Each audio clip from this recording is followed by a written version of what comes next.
Hey everyone, welcome to the Sackhoff Show. I am your host, Katee Sackhoff. Welcome to this week's episode. I am so excited to have you here for this one. It is one of my Battlestar Galactica castmates. Before we get to that, I want to remind you all to stick around for the Hindsight. If you've never listened to one of those, it's nuts, but it's sort of a fun little community that we're creating, and we get into some of my life, we get into the episode, we get into the Mailsack. That's an actual thing. I mean, obviously it's an actual thing, but it's an actual thing for the show too. So anyway, my guest is none other than my TV husband, Michael Trucco. If you guys don't know who Michael Trucco is, you've probably never seen Battlestar Galactica, and you don't know who the hell I am. But Michael Trucco played Sam Anders on Battlestar Galactica and quickly became one of my favorite people. And somehow I managed to keep him around on the show when he was only supposed to be there for a few episodes. But Michael pretty much thanks me for his entire career, so I have that going for me. He was also on Disjointed. He was like the How I Met Your Mother guy. My husband, calls him like the good-looking guy from How I Met Your Mother. But Michael Trucco is amazing. He was also in The Fall of the House of Usher, and he is absolutely phenomenal in that. So you should go watch that as well. But like I said, I've known Michael for almost 20 years now. I still, with all the TV husbands that I have had, he is TV husband and he calls me TV wifey. It sort of just stuck. And I'm really excited for you guys to get to know him a little better. This is an interesting episode because I sort of did the Trisha Helfer method where I was like, I know this person so well, I'm going to not write down questions.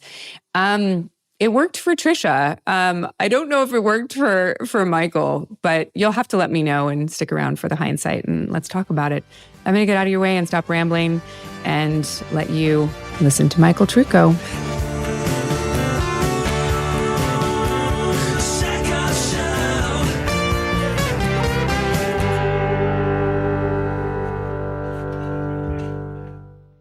You are one of the only other peoples that I've wanted to sit down with that I didn't do research on.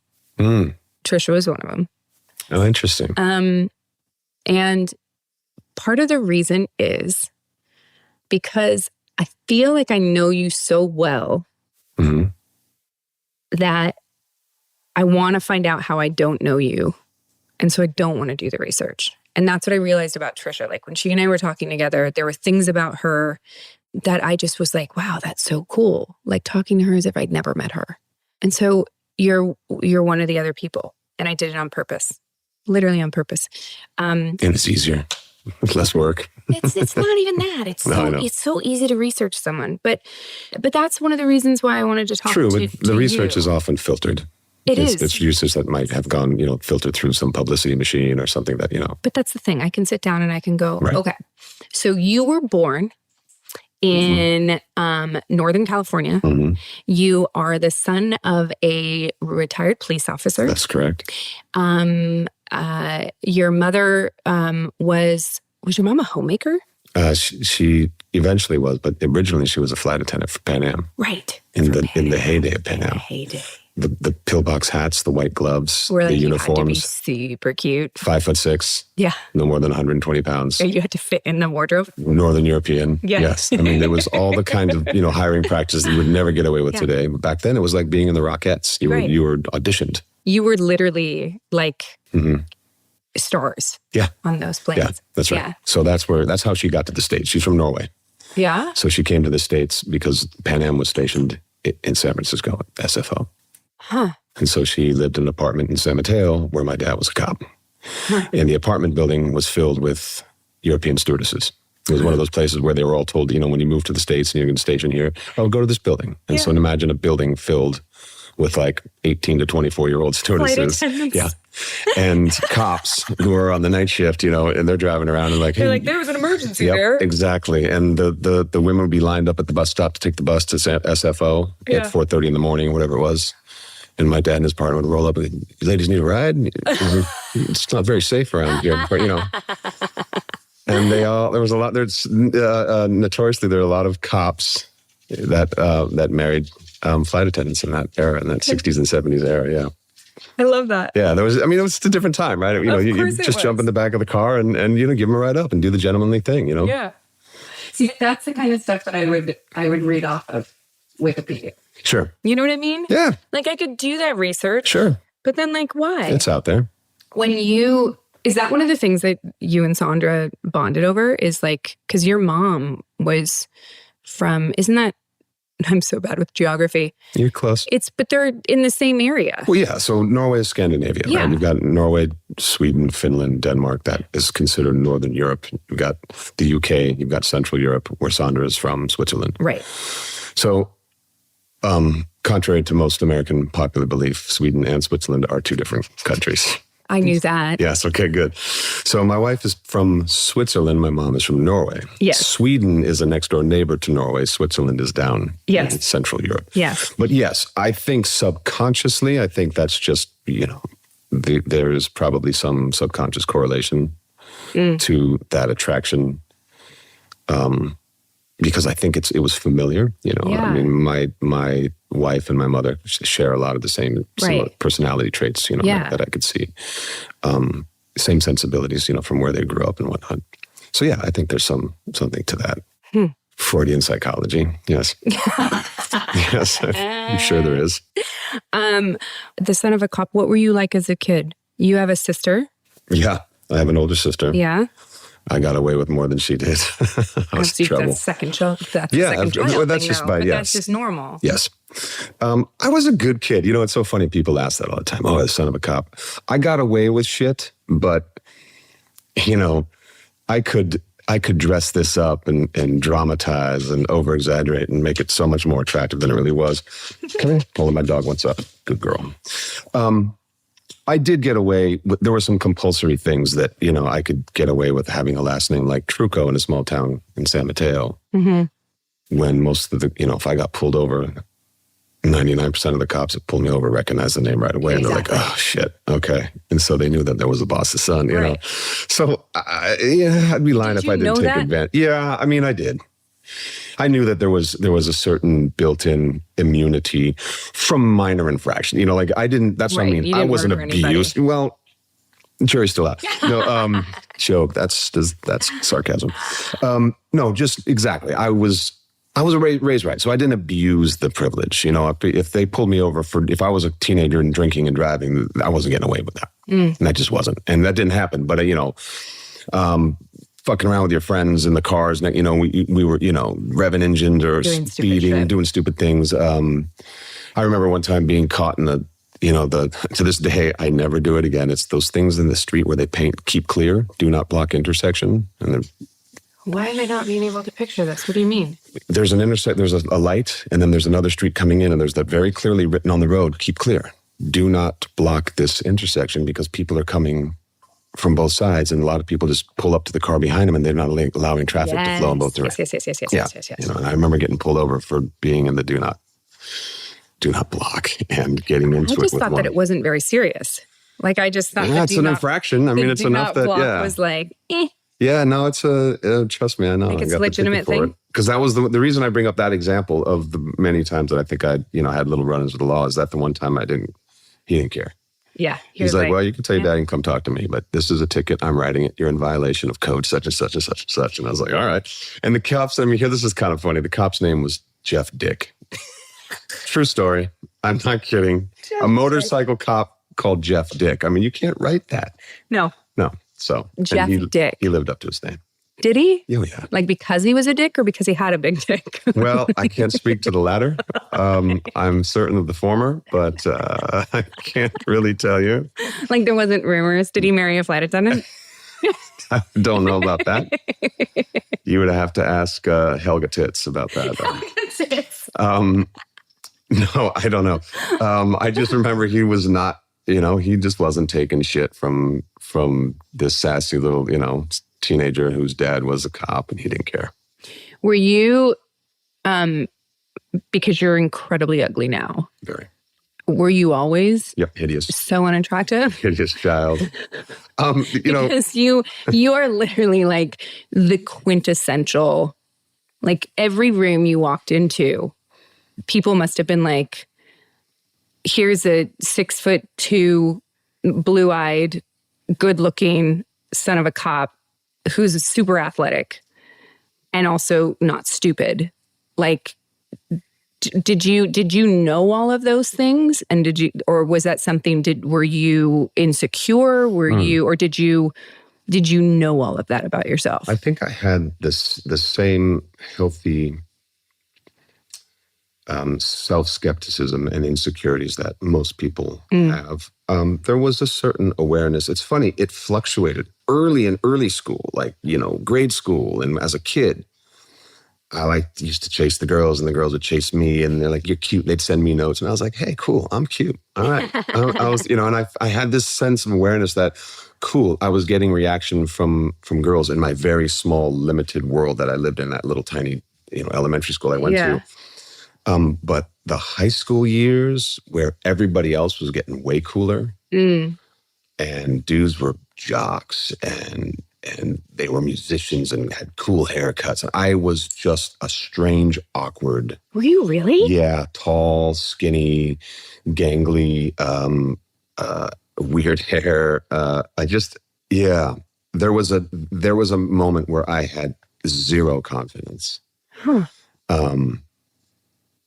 And did not look fondly on my high school years. And even through my 20s and even into my 30s, did not have a healthy awareness or self-awareness. Really?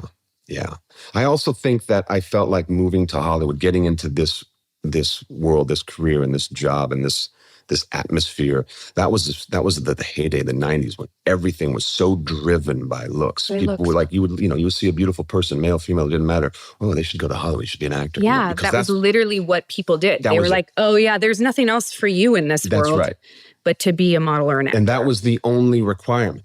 That acting was that you had to just be good looking. Yeah. So I got to this town, I got to Hollywood in the mid to late 90s and just felt like the smallest fish in a massive ocean of just sharks. And I was like, oh, I'm going to get swallowed up here. Because that was, I may have been walking tall through my, my university years and being in the theater and whatnot, and in my small circle of friends. But when I got to took a stab at this business and making a real, attempt at this career, realizing, oh my God, I had absolutely no self-confidence. Yeah. I couldn't find my gait. I didn't know, my walk, my thing. I didn't have my mojo. That's funny. And were you consciously aware that you needed to figure that out? Yes. See, that is incredibly self-aware because I didn't. Really? I moved here exactly at the same time that you did. 98. And I remember calling my dad and he was like, or I don't know if I called him, whatever. I was on the phone with my dad and he said, how's it going? And I was like, every single girl looks exactly like me. Yeah. And he goes, then you better figure out what makes you special. Yep. Because that's the only way you're going to make it. And I had no idea what made me special because that's a very tall order to ask of an 18-year-old kid. Yeah. What makes you different than, every other blonde-haired. And you were getting here early. I mean, 18 is young. That's a real tough time to throw yourself into this. It was really young. You went to university and you did theater there. Did you always want to be an actor? Or was that something you fell into? I fell into it. I mean, yes. To answer the macro of it is yes. Even as a kid, there was something that compelled me about television, film. In television. And I always hit that because people take this point of pride of saying, oh, I don't watch television. I never watch television. I only watch films. Yeah. And I was like, films. I always go, oh, you're the one that doesn't watch television in this country. Yeah. Because that's lying. That's bullshit. Everybody watches television. But as a kid, I absorbed it. And so I leaned into it. I didn't want to try to pretend that I was some well-read. I was a television addict. Yeah. And that included film. I mean, I was the theater. I would watch movies several times over and over. Go see the movie. This was at the advent of HBO when I was growing up in the 80s, HBO came on the scene. You could watch the movies that were in the theater over and over and over and over. So I thought that was something I wanted to do. This world, this land of make-believe and transformative ideas and storytelling really, really attracted me. But it did not present itself as a viable option growing up. I didn't know anybody in the business. I didn't have anybody in my family in the business. had no idea how to get into this business. So it wasn't something that I thought I was going to pursue. I was going to be a criminal justice major. I was going to be a cop. My dad was a cop. So then how did you end up here? Like, what was the transition? When did you're doing theater? Second year in university at Santa Clara. As a criminal justice hobby, major. or I was a sociology major my freshman year. And what was the reason to get into theater? Was it the head of the theater department? I auditioned for her for a play. Yeah. As a non-major, I came in on a cold call, answered a cattle call, went in, did a monologue. And she said, fantastic, I'm not going to cast you. I was like, okay, thank you very much. And she goes, oh, pump the brakes. She goes, this is a small show. It has three men, 3 women, 6 parts total. Those are most certainly going to go to our theater majors. That's what they're here for. They're studying. But she goes, that was interesting. And I'd like you to come take a class called Acting for Non-Majors. It's an elective. You'll get a couple points credit for it. And let's see how you like that. And then upon completion of Acting for Non-Majors, when we got to the end of the semester and it was your quote unquote final exam, how do you grade an acting class? It was most about participation and enthusiasm. You have a one-on-one interview in her office. And she said, I would like you to think about coming and studying with us here in the department. How would you feel about changing your major? I was like, well, you're like, how would my father feel? That's what the key question was, like, Mom, Dad. How do I feel? Easy question. And it was on the advice of my dad to go audition for the play in the first place. Interesting. Yeah. He meant it like, hey, be a well-rounded individual, have a hobby, don't get so studied or get stuck in your studies that, go meet some people, go see the world. Yeah. And you used to do that high school acting stuff. You should do it. It'll make it'll make it easier to talk to people later in life. That's right. That's exactly what it was. I'm sorry, I need to loosen my breast. Yeah, well, fine. I'm going to take my pants off. So. I'm literally go do what you dying. gotta do. I'm sorry. No, please. It's like taking the wind out of me. Sorry for everyone. There's the sound. Oh my God. That's better. Ooh.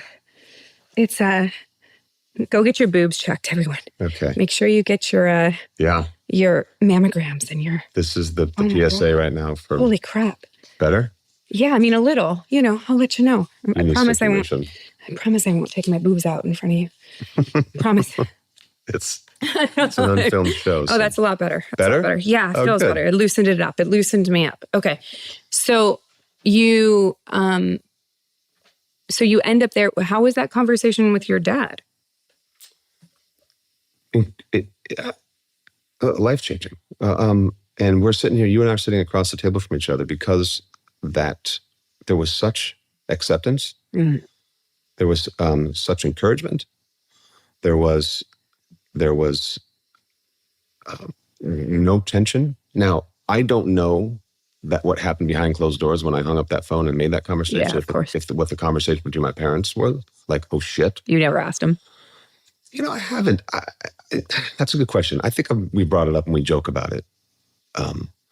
I wonder if there was some, what have we done or what is he gonna do? Yeah. What the hell are you gonna do with a theater major? Like really, what do you do with that? Yeah. If not pursue the professional theater career, which may take you to either London or New York if you're gonna do it right. Right. Teaching, some sort of, teaching position in drama. Perhaps you can parlay it into a film and television career, commercials, whatever the case may be. I mean, that was the wish of every single person that was in that department. That was all of our dreams. Mm-hmm. Unfortunately, just like, for professional athletes, the number's very small. Yeah. And so you're already facing an uphill battle. And I have to say that having their support was huge, huge. And that fact is not lost on me. There's a lot of luck in this business. There's a lot of things that have to line up, but I was very fortunate. If there was some resistance, they did not show it, or they certainly didn't allow it to skew my dream. Similarly, I don't know if my parents had any resistance. The only resistance I felt was that when I explained to my dad, I went to him and I explained that the amount of money I was spending on rent, because they were the ones paying for my rent. That was the deal. Yeah. As long as I stayed in community college, they would pay for my rent. So I went to my dad with like a spreadsheet and basically explained to him that if you buy a house in Westwood for this much money, houses at the time, I think they were like $1 million, maybe 850,000. Jesus, even then. Like really nice 4-bedroom houses, more than I ever needed. But I was like, the mortgage on that would be what I'm paying right now. Yeah. And I could rent out the other rooms to like college students. Like, this is a really good investment. Right. And he was like, absolutely not. And really? in hindsight, the only reason he didn't do it was because he didn't think I'd stay. Interesting. But he never told me that. He just said, not the investment for us right now, kid, you know, blah, blah, blah, blah, blah. But because it was your idea. It was my idea. It was my idea. Really business savvy. Thank you so much. It didn't work out. Well, I'm impressed though that you formulated it. You know, if we bought that house, how much would it be worth at this point? Forget about it. Are you kidding? Probably over $4 million. Yes, I was just going to say it's a $4 million. What you're describing would now be a $4 million. Yeah. Which is obscene, absolutely. by the way. Obscene. Absolutely obscene. Yeah, it is. So I understand that. The emotional fallback of your parents, whether it's financial or not, the sort of like the confidence that you get from having your parents to know that they're going to be there if it doesn't work. Yeah. Was a really big net. Yes, that's I was going to say it's a safety net. Yeah. And I don't hide that fact. You know, I'm lucky. I understand that. That's not common. Most people, my parents were pissed, and they told me everybody had. I lived in my car, right. and I like and this. people put the clock on them. We'll give you 12 months. We'll give you 16 months. We'll give you 8 months. You know, nobody put the clock on me. Yeah. So there's a lesson to be learned there, and I'm aware of it. I'm hyper aware that kind of support is invaluable to letting you. I could exhale. I could breathe a little bit. The pressure never was nonetheless any less. No, of course not. I put even more so on myself. Yeah. Because my parents had extended such support for me that I was like, I'm going to make this work. Absolutely. Yeah, absolutely. And so maybe that would be inversely incentive by them not pressuring me. Just, shit or get off the pot and make this thing work within a year, or you're going to, we're calling you back. We're cutting you off. You got to find a real job, blah, blah, blah. They never did that. Now, there were little breadcrumbs along the way. And that would, I don't have a spectacular overnight sensation success story. I'm not one of those people sitting in a cafe where somebody walks up and does the classic. Found them? Yes. And goes, you do a 3-picture deal at Warner Brothers because you're amazing. That'd be nice. I know. And they're, those stories are glamorized and people like to hear those overnight. They were, she went from relative obscurity to instant stardom in one movie, Because it gives them hope. Yes. People want to believe that even if they've been pursuing a career of any kind, whether it be this business or something else, and they haven't quite attained the level that they wish, that it could happen tomorrow. Yeah. It's okay. It could happen tomorrow. I'm one person away from changing my life, That's right. Yeah. But the reality is that just as a lawyer needs 8 to 10 years of law school and a doctor needs as many 8 to 10, 12 years of medical school with a certain degree of acceptance that you're going to follow and pursue that career. There are no stories of a guy sitting at a steakhouse cutting into his filet mignon and the doctor goes, ooh, that incision.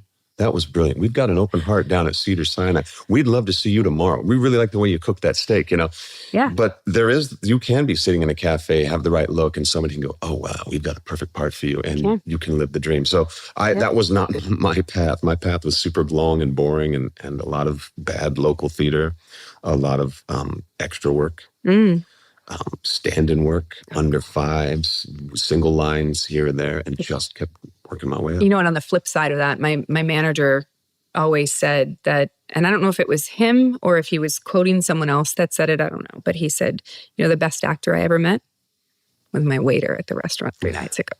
Oh, shit. He's like, it has nothing to do with how talented you are. That is one piece of it. That's exactly right. One piece of it. There are so many other things that go into this industry and any industry and success. Ours is not judged by aptitude alone. No, definitely not. And the more you acutely aware you are of that, the better. My favorite quote is in my very first series when this is now it's Pensacola, and that's where I met my wife, but it was my first foray as a series regular on an American television show, and there was this actor who was probably about my age now that I am now when we were doing the show in the late 90s, and we were the young 20-somethings, and he was he was 50, 51, and we were in the green room. It was our first week of shooting, and I'll never forget Bobby Hosea said, "You want to see an actor complain? Give him a job." Yeah. And those words were like, have sat with me for 20 plus something years because he goes, don't forget what it felt like 6 weeks ago, 6 days ago, 6 months ago. You would have killed for this job. You would have done the job just for the art and not pay. Don't worry about paying, how badly we want the job. And then we get the job. And then suddenly your trailers are too small. Your call times are too early. I would never wear that. My character wouldn't say that. All those things. I tell you, I need to grab my water. Yeah, I told you do. my first, the first movie I ever did, literally feature film, the first feature film I ever did. I called my manager and he said, I will never forget this moment. You'd never done a feature film in your entire life. And you called me like, a couple weeks into production or whatever, and you'd found out what everyone else was getting paid. And you said to me, I'm losing money on this picture. You said that? And I was serious, Trucco. I was 20 years old. Where did you even hear that quote? I have no idea. That's so old-timey. I'm losing money on this picture. I said it out loud, and I meant it.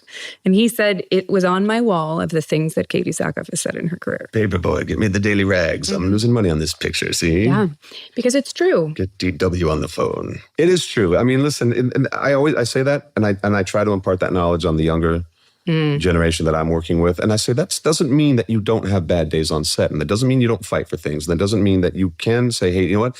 I don't like this particular direction of the character. You can fight for the artistic integrity. And we have the bad days. But by and large, what we get to do is a privilege and a gift.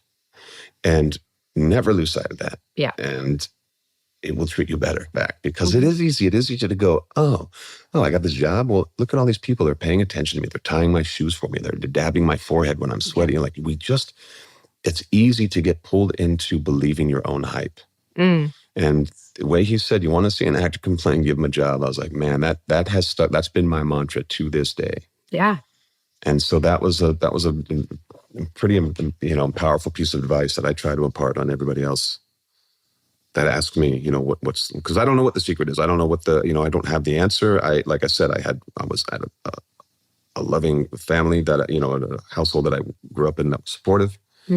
I had some ambition and some tenacity, and I had a whole hell of a lot of luck. There's a combination. And I studied, you still have to go to school, and you still have to, train and do whatever that is. Be an observer of human behavior, whatever your version is of study, whatever your technique is, but you have to practice it. I think people are attracted to this business because there is the possibility that there is an easy way in.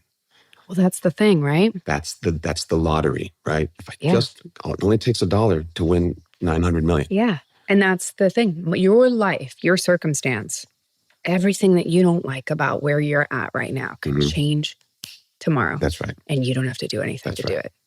That is enticing. It is enticing. And it's true. It's the fastest humility that you can experience in this business is to be at the top of your game and not be able to find a job. And it happens every day to people. Absolutely. On all levels. It's not rare. No. And there's no tenure in this business. We think there is, but there really isn't. No. What did you, when you transferred into the theater department, were you treated with open arms?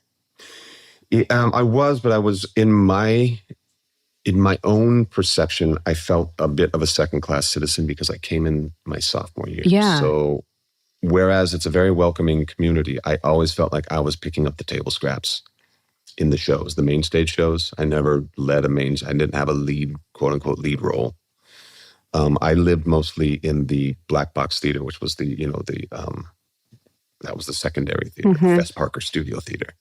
And that's where the seniors would do their thesis. Their senior thesis was to put on a one-act play. Like the one-act show. The one-act shows, exactly. I was the king of the one-act. Yeah, me too. I was really good. You gave me a good monologue. I will move you to tears. There you go. That was my jam. But I couldn't crack that main stage nut. I couldn't get those roles. We would, the casting notice would go up on the cork board in the hallway. Yes. Just like, you've seen in the movies, that thing where everybody scrambles and looks for their name and you go to the top. Okay. Chorus girl. Oh, good for Dave.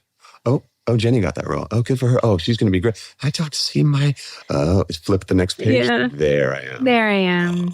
No. And that was the story of my college theater career was just sort of picking up the table scraps and just getting some time and experience, but never being given entrusted with the larger roles, with the lead roles. Do you look back on like the theater program and think it's a good avenue for people? Or do you think that like someone like myself who purposely didn't go to college to study Right. and just came straight here? I mean, obviously there's no right way to do it, but do you look back on it fondly and like you wouldn't have changed it? Two things I want to address in what you said, and I'll get to them separately. First, to answer your question directly, yes, 1,000%, absolutely. That was the second. When I said earlier, when people ask me, I run into young actors, I say, hey, if you want to see an actor complain, give them a job. I always give them that piece of advice. But I always say, put something on stage, do a monologue, do a scene, read plays, do something. I believe the theater and everything that encapsulated the theater, learning how to build sets, how to hang lights, how to run sound, how to build your own costumes, how to do your own makeup. We were journeymen. We had to do it all. There was nobody tying your shoes, patting your head. We get in film now. We're pampered. But I learned all the different facets and different avenues. And the most important thing is I learned character from page 1 to page 100. Because in a play, you do it linear and chronologically every night. In film, we shoot scene 78, and then we go back to scene 4. And then we're going to shoot scene 106, and then we got to do a little something from 51 part 2, and you have to go back to scene 7, and you're like, wait, what? Where are we? And in theater, you learn to build a character through the 5 acts and through the arc. And I learned a lot about just character and the craft. And I know it's a dying field and it's not popular because I did not grow up with the cell phone in my hand. I certainly didn't have social media. And this is the new theater. It's all about social media. It's all about, if you want to, that's what I say to actors. Do you want to be an actor or do you want to be famous? Because those two are mutually exclusive. Mm-hmm. You can be famous and never have been on a set in your life. Just pick up your cell phone and do some stupid shit and get enough people to watch it and boom, you're famous. You'll get endorsements. You'll get all those things that you want. If that's what you want, there are avenues to become famous. Celebrity is attainable. If you want to be an actor, then I think there are certain ways to go. Having said that, you just used a perfect example. You are an anomaly. You are an outlier. You defy the laws of physics and reason because I have said this many times, and this is kind of shifting gears. My time spent with you, when you and I met 20 plus years ago, I had a transformative experience working opposite of you because I feel like you raised my game. You made me a better actor. Oh man, that's cool. And that's 100% true. And I've said it before and I needed you to know, and I know you think I've told you that, but because I don't know what your technique, I don't know what your process, I don't know how you get where you get, but you had an ability to live in a character. You so occupied Carathrace that your ability to turn on and off on the drop of cut, you're like, man, fuck off, fart noise, trip, oh, look over there. And we're like, wait, what? And all of a sudden we did this really intense scene and you're just having a laugh. And then we're going to go again, guys. That was great. And you just dialed it back in. And we're like, whoa. But it was pure. It was real. It was authentic. And I remember saying to Sandra and friends of mine, I was like, oh, I'm working with this girl who fucking is 10 years my junior. And she's raising my game. It's something, yeah, you had this preternatural ability. You have an instinct for this business. I appreciate that. I mean it. Thank you. When we met on Battlestar, I feel like it was at a point on that show where I felt I needed, we worked together. And I remember our first scene. And I remember thinking, I want to know where this relationship goes. I enjoyed acting with you. I had so much fun with you. And I felt just this undeniable acceptance in who I was as a person. And I just felt very supported. And I enjoyed those characters. I enjoyed where Sam and Kara were. And I remember when I realized that you weren't coming back again. Yeah. And I was like, oh, no. I was a 2-and-out character. No. 2 episodes I need this guy here. Yeah. Because not only do I enjoy him, and you fit with us. We were like a family. And anytime a new person would come into Battlestar Galactica, you could tell if they belonged there just by who they were as a person, because we all hung out. Definitely. And so I knew that you worked in the world, but I was also like, I enjoyed who my character was when your character was around. And I didn't want that to end. So I like went in and like was like bribing people to get you to come back. I don't even remember. I was literally like, whatever I have to do. Let's keep this guy around. Please keep him here. I'm very aware that you are the reason that I went past 2 episodes. I don't think so. No, I'm pretty sure. That they knew. I think that they saw you, and I think they saw the same thing in you that I saw, which is that you were a benefit to the show, and the show didn't have anyone like you. And so I think they just saw what I saw, which is that you needed to be there. I mean, I'd love to believe that. And I hope that that is in some way true. I also know that I was a bit of a punching bag for the show as well. I had the unenviable task of getting between Starbuck and Apollo. And boy, did the fans not appreciate that. That's why they needed you. Yes. And I know that. But man, that relationship was firmly established and it was budding. And then who's this dick that shows up and just upends everything? And people made it pretty known. This was in the early days of of chat rooms and websites, and I don't even know what you called them back then. I don't know either. Fan sites. I don't know, because you had to go to the internet cafe. That's exactly right. And buy 30 minutes and sit down. And I was blissfully unaware of any of it until my friend Mike Hughes, I'll never forget, he had that at his house. He's like, hey, do you want to check and see what they're saying about it? I think it started with Pensacola, and I weaved my way pretty good through there. But then I started looking at some of those chat rooms about Battlestar, and boy, they did not Samuel T. Anders at all. And I was like, I was devastated. I love it. It was so personal. So he has a very punchable face. Yeah. But that is what the chat groups of the early aughts were, where people went, and they still do, it's very different. But that was the Wild West. It was the Wild West. They would literally go on there and say the most awful things about you. I remember reading in a chat group that somebody said, Katee Sackhoff's face looked like she was hit by the ugly stick when she was born. She crawled up a fucking tree and fell down hit every branch on the way down with her face, and then landed on her fat ass. Every branch of the ugly tree. That was what they wrote. That's super specific. That when you are a 21-year-old kid, that is oh my God. Yeah. Really? I'm that ugly to you? Yep. Oh my Lord. All right. Yep. Okay. I can't argue with you. Yeah, that is the Wild West of trolling. Oh my God. Of the internet environment, the atmosphere, that world was created by people who could scream, yell, punch, fight, kick, say something, and then run away and realize, there's no repercussion here. I'm completely anonymous. Oh, yeah. I can say whatever I want, and you can't do a damn thing about it. You can't do a thing. It's so cowardly, if you think about it on its face, to be so bold with the keystrokes, sitting behind your laptop with your bag of Doritos or whatever the hell it is, and you're sitting in your underwear, and just that idea that you can eviscerate somebody with zero ramification, and not having the courage to do that in a face-to-face, things that you would never say to another person. This thing was born. This was created. And it's only gotten worse. It's only gotten worse. Oh my God! Now forget it. It's exasperated. It's permeated every discourse of life. It is literally, I think, the worst thing that happened to our society. It is. I actually agree. I actually just had that conversation with somebody. Horrific. The things that people say online, and the disinformation and the purposeful spread of misinformation, and the attacking people, and the things that you would say to people, and the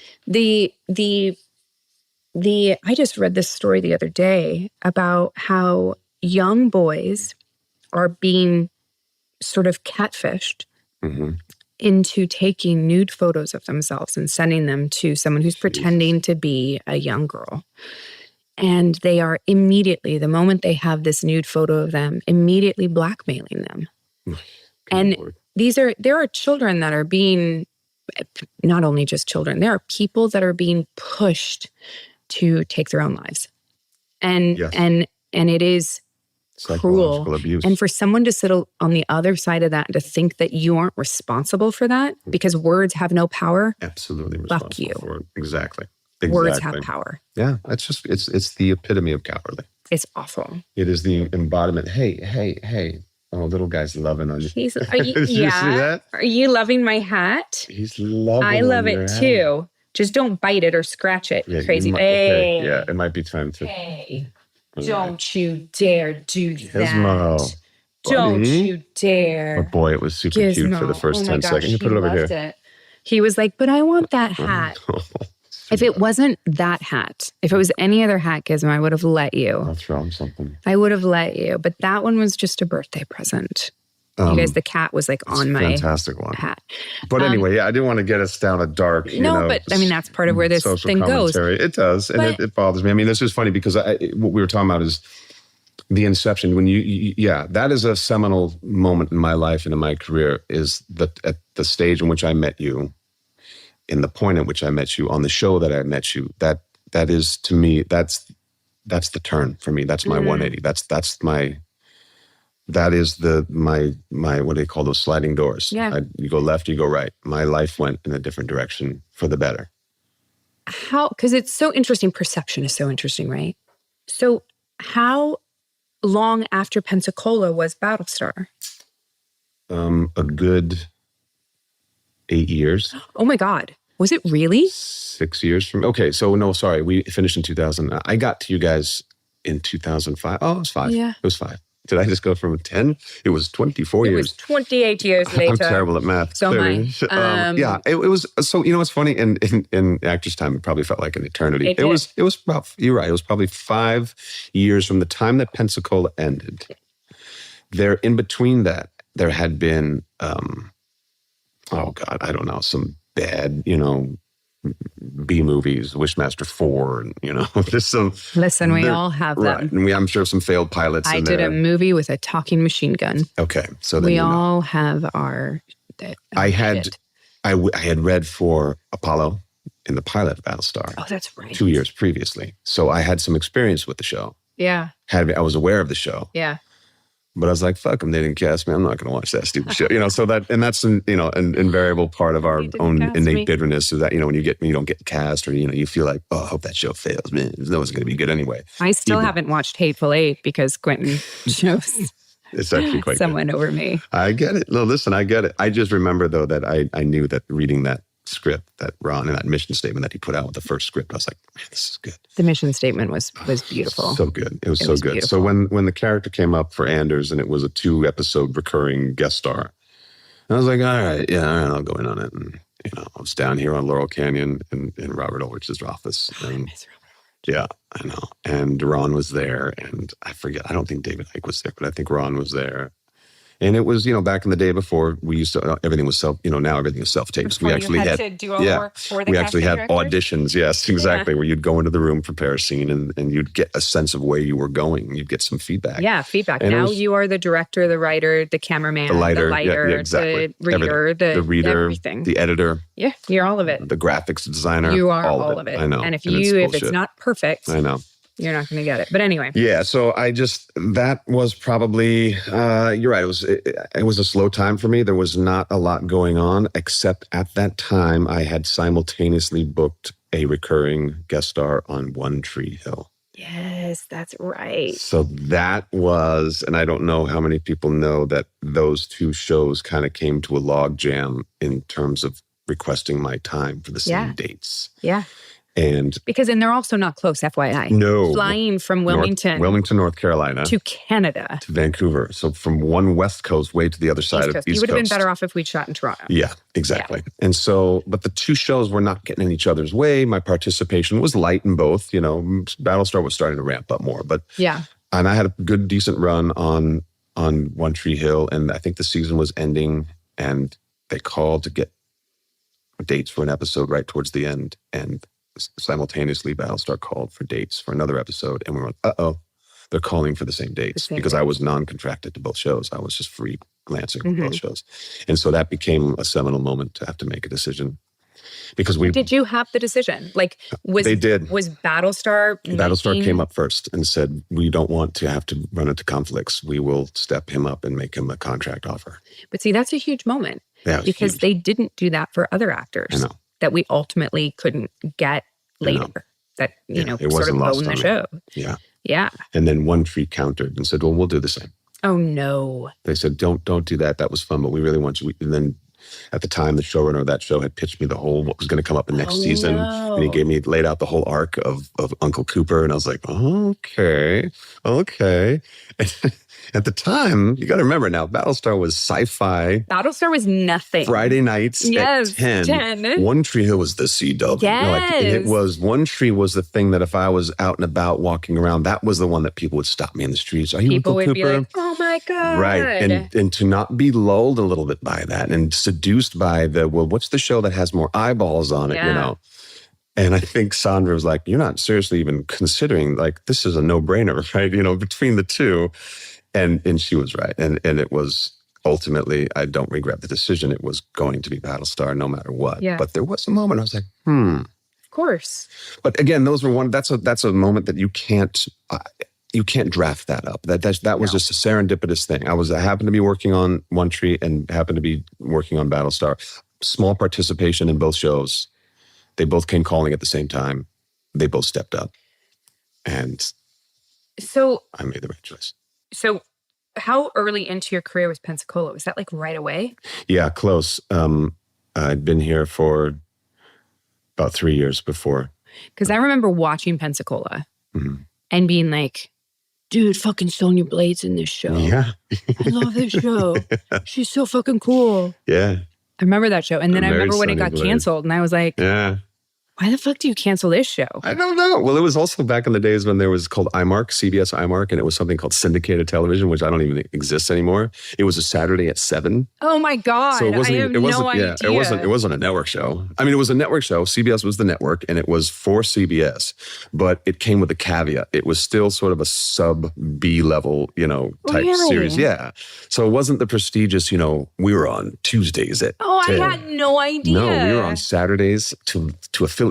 We were a syndicated show, so it was depending on which affiliates picked up that. That's we weren't, so weird. We weren't nationwide. We were in a lot of markets, but we weren't a national network television show. We were on CBS IMARC Saturdays. You were in Oregon. Yeah. Because I watched it. Yeah. Oh, I'm there. That's good to know. Yeah, no, so that was my first foray into, that was my first American television series. Before that, I had done a series in Mexico City. In Mexico City? Yes. Because you've said that a couple times. You said my first American show. Yeah. Do you speak Spanish? No, we did the show in English. What? Okay, so in Mexico, telenovelas are very popular. Yeah. And at least back then, I think they still are. But telenovelas, that's where a lot of the Mexican actors cut their teeth. Yes. They're a big deal, and they're soap operas. Yes. But they're long-form soap operas. They have a beginning, a middle, and an end, unlike American soap operas that go on for 15, 40 years. 50 years. 5 decades. These shows were 160 half-hour episodes. They were 80 hours long. And they were 160 episodes. Wow. And they were so popular at the time that somebody got the idea, let's do a telenovela, and let's do a mirror image, an American version with the same title, the same characters. We'll do one with Mexican actors speaking Spanish, and we'll do one with American actors speaking English. And the show was called The Guilt. The Spanish version was La Culpa. And I played a character called Michael, ironically. There was a Miguel, a Mexican actor who played Miguel. So we each had a shadow. And they were shooting the Mexican version and the American version simultaneously. On the same lot? Yes. So but we would flip-flop. So the stages, they would built stages to be the house, the home that my character lived in with my parents. They would dress it differently for the Mexican version, and they would dress it differently for the American version. And when we were on stage, that show would be on location, shooting wherever the location was. When we went on location, they would come to stage, and they just kind of flip-flopped us back and forth. The coordination of that to do something like that is crazy. Did you do the 180 episodes? 160, yeah. Oh my God. Yeah, how long did you live in Mexico? 8 months. You did 160 episodes in 8 months? Oh yeah, it's soap. What the fuck? Yeah. Oh, we would do just like a soap. You'd shoot 2 episodes a day sometime. Oh no, my it was a nightmare. What a beautiful way. Oh, it was great. to learn Oh, everything. Incredible. And really talk about learning. These scripts were directly translated from Spanish to English.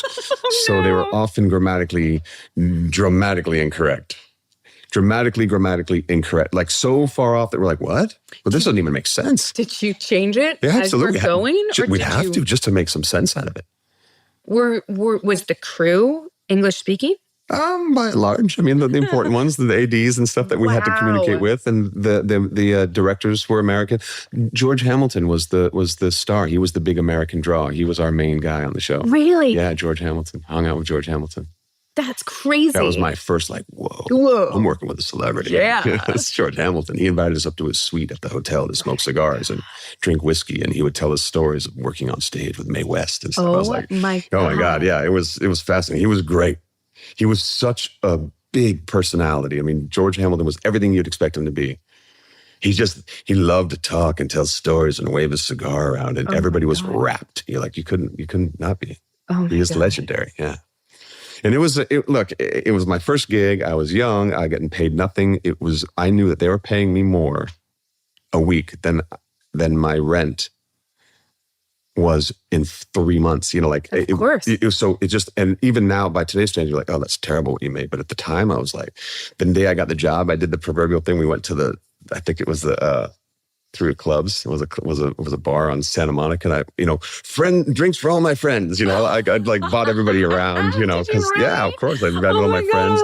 Drinks around me, guys. I got a big job. God, yeah, that's crazy. Yeah. Okay, so then you get like Pensacola, and then after that, that 5 years in between, were you like, what did I do? Do I keep going? What did you second guess yourself, or did you just think this is normal? No. I couldn't get arrested. Couldn't get a thing. I was like, why did I do a show? I was like, man, I was on a TV show. You'd think that would carry some weight. Yeah. You think that would be able to parlay that into? And it was like, back in the tank, lobster. Just get back in like everybody else, and we'll see if we pick you. And it was just cold calling, auditioning, scrambling with different agents. Trying out different reps, whether they were managers, agents, just do whatever it took. And I mean, I'd have to go back through the filmography and see what I did in between.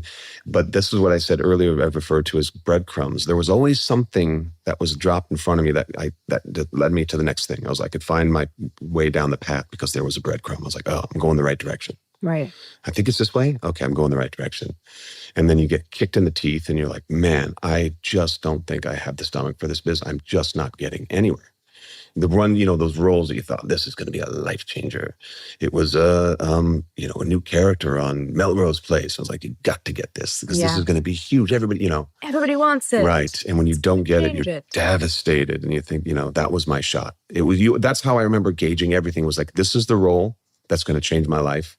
And when you don't get it, you're like, oh, I won't get that opportunity again. Yeah. It won't come around. Well, and that's the crazy thing about testing. So back in the day, we used to do these test deals, and they would pick 3 people. Mm-hmm. And what they wanted to do, the networks would do your deal before you auditioned, because that would take the power away from you. So they would do deals with 3 different people or 4 different people or sometimes 2 different people, and you would all do your final audition, and they would call it a test, but your contract was already negotiated. Yeah, you had to negotiate before you did the test. So you knew going into that audition this much money. How much money you were about to lose. Absolutely. Every single time. Absolutely. And that is a lot of pressure to put on someone. And you had to sign like 5 or 6 copies of that contract. The day of. Before you auditioned. They would say, your test is tomorrow, on Friday at 2 p.m. Can you please come in at 1:30 or 1:15 to sign paperwork? Yeah. Oh, that doesn't fuck with your head. Yeah. So then you go into it, you're worried about being character, you're signing, and you're like, I'm going to make how much? I'm going to make more money. And you're reading your billing and your trailer size and your obligation to PR and all these things. You're like, wow, this is all big time, life-changing information. And you have to sign that first. And then you don't get it. Yeah. More often than not, we didn't get it. You didn't get it more often than not. And those are the moments where I thought, I just blew it. That would have been my thing. That's my shot. But if you look at it in the sense that so Battlestar comes around. Yeah. And what season did they make you a regular? Season 3. Season 3. Middle of season 3. I stuck around with you guys for season 2. I think I came in episode 4 or 5. You were number 39 on the call sheet. I can't believe you remember that. Do you remember why I remember it? 3.9. 3.9. Yeah. So did you actually have them changed on the call sheet one time? I think because I was number 4. And so if Trucco was 3.9, Yes. he was ahead of me in the call sheet. I was slightly, that's why I joked. I was 3.9. Fucking 30. I think 39 stuck with me for all 4 or 5 seasons. They may have changed it towards the end, but I think it was so embedded into the, it's like your number, your college number. They hang it up. Yeah, well, and all the paperwork and everything that had to do with the office, and that's how we refer to these characters, by their numbers. And it was in so many different call sheets. I think they're like, yeah, he's just number 39. That means I was the 39th character to appear in that episode. That I showed up in. 39th. 39. It's big. There were a lot of people. There were a lot of people cast on that show. Yeah. Were you, when you showed up and you started playing Anders, did you still have this sort of like appeal, like this thing for Apollo? Like, was that still in your mind? Were you like, the first time did you meet Jamie? Like, were you like... First time I met Jamie, I didn't know why he was doing a British accent. I kept thinking, is he working on a role for something else? Looks this guy, all right, nice to meet you, hello. And he's got this really like posh London accent. And I was like, wait, why? Because I had seen the show. So when I got cast as Anders, of course I went, I'm going to go watch the show, and I found logged episodes of the show, and it became abundantly clear to me that there was nobody better for Apollo than Jamie Bamber. And to answer your question, no, it didn't even, once I got on set as Anders, what Jamie brought to the role, mine would have been something different. And then maybe, I would have had an interesting take on it, but he was so right for that character. And just his performance is so spot on. I was like, there's a great example of them getting it right. Yeah. And that was also a great life lesson that, you know what? You can't get every role. No. And that's okay. You're not supposed to get every role. And then you look and you go, who got the role? The right guy got the role. Jamie got that role. And I really wanted a role like that but I was like, he got that role. And he was so good at it and so right for it. And of course, he was just so lovely once I met him. Of course. But no, the bitterness and all those things that go along with, that had all been, had flown out the window. By the time I got to set, met you, Tomo, and Grace, I think were the first 3 people. Yeah. We were down on New Caprica. Not on New Caprica. We were down back on Caprica. Caprica, not New Caprica, Caprica. Yeah. Yeah, so we were out in the park somewhere. We were all shooting on location, and there was a lot of gunplay, and there was a lot of so much fun. Humvees and all kinds of military shit, When Tomo, do you remember when Tomo was doing the machine gun with his face? And they were like, So Tomo, if you could stop doing the pew, pew, pew, pew. Don't need the sound effects. Yeah, we're going to do that later. He was doing sound effects with his machine gun. Because you're like a kid. It's impossible not to, yeah. It's so hard not to. It's hard not, especially when you rehearse it 100 times. Oh my God, it was so much fun. And then they give you real deal quarter loads. You're like, wow, these things, they got some kick. Yeah, God, it was. We got away with so much gunplay on that show. Yeah, they don't do that anymore. They don't do that anymore. No, they don't do that anymore. It's the old days. Was Anders everything you wanted him to be? Yes. Not in the final product, what I see on screen. I want to go back and strangle myself and do it all better and over and different. Do. Yeah, it's hard to watch. Yeah, but yes. I think what Ron and David and Reimer and all this, and Verheyen and all those great, creative minds that were building these characters, they gave me so much to work with. It could have been such a singular, one-note character, superficial, and I felt like they put a lot of depth and humanity into Anders, and so I knew that it was something. This was game-changing. I didn't know it going in those first 2 episodes. But I did realize about 4 or 5 episodes in, I was only supposed to be there for 2. Yeah. And then they go, well, it might be 3. I was like, oh, cool. Could be 4, maybe 5. So, and then it just kept going and kept going. And then I was like, okay, there's some meat on the bone here. When obviously the end took a different turn because of your accident. Yes. So for people that don't know, you were in like a massive, massive car accident. And your neck was broken. That's true. And I remember talking with, I want to say I was talking with Sandra. Because she was calling people. Yes. And telling them what had happened. And do I remember correctly that there was the concern that she was like, we don't know what's going on. We don't know if he's going to be able to walk at this point. Like, I obviously know the end of that. Sure. What was that like? Because I know what the accident was like, but the aftermath of that accident. Yeah, there was a lot of uncertainty.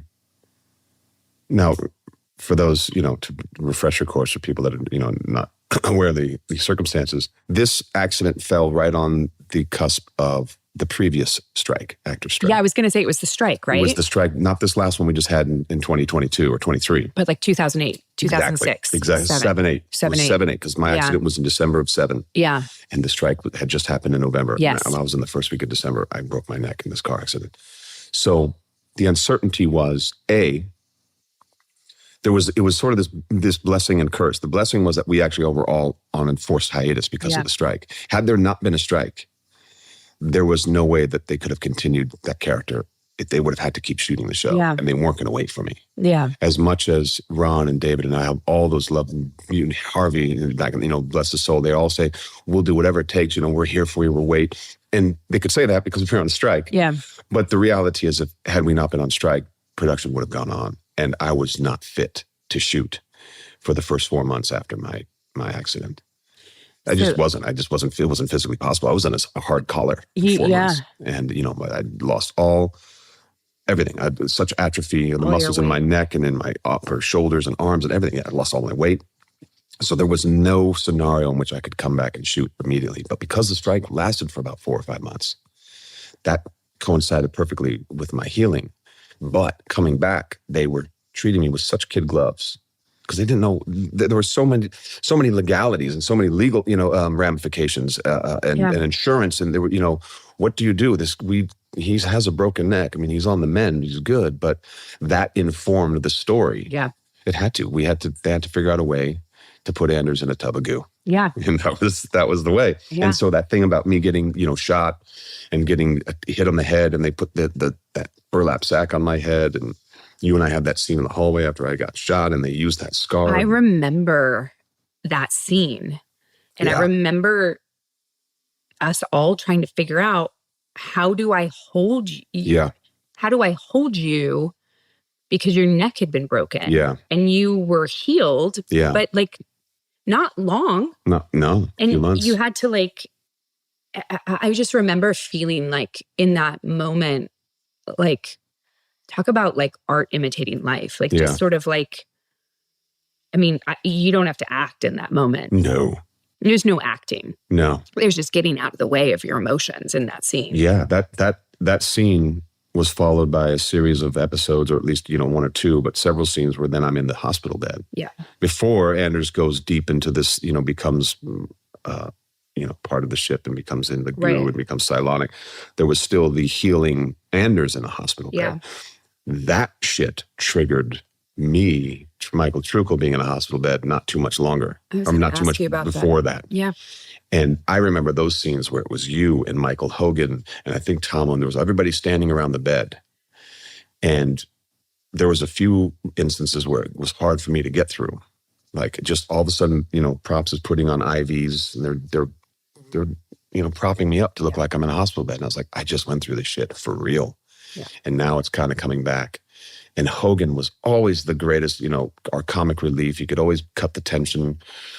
He always had something funny to say. He was always busting everybody's balls, which was beautiful. I love that about Hogan. And there was a moment when I was in that bed and I'm sitting kind of propped up, and we're between takes. They're doing a lighting adjustment. And we all decided to stick around. Nobody went to their chairs. It's going to be a quick adjustment. You guys were standing on your marks. And it just, something hit me. It caught me emotionally, and it was really tough to get through. I think we had some dialogue.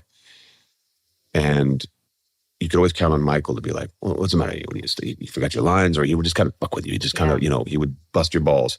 And in this one instance, he just reached out and he grabbed my foot through the sheet on the bed. And he just kind of nodded his head at me.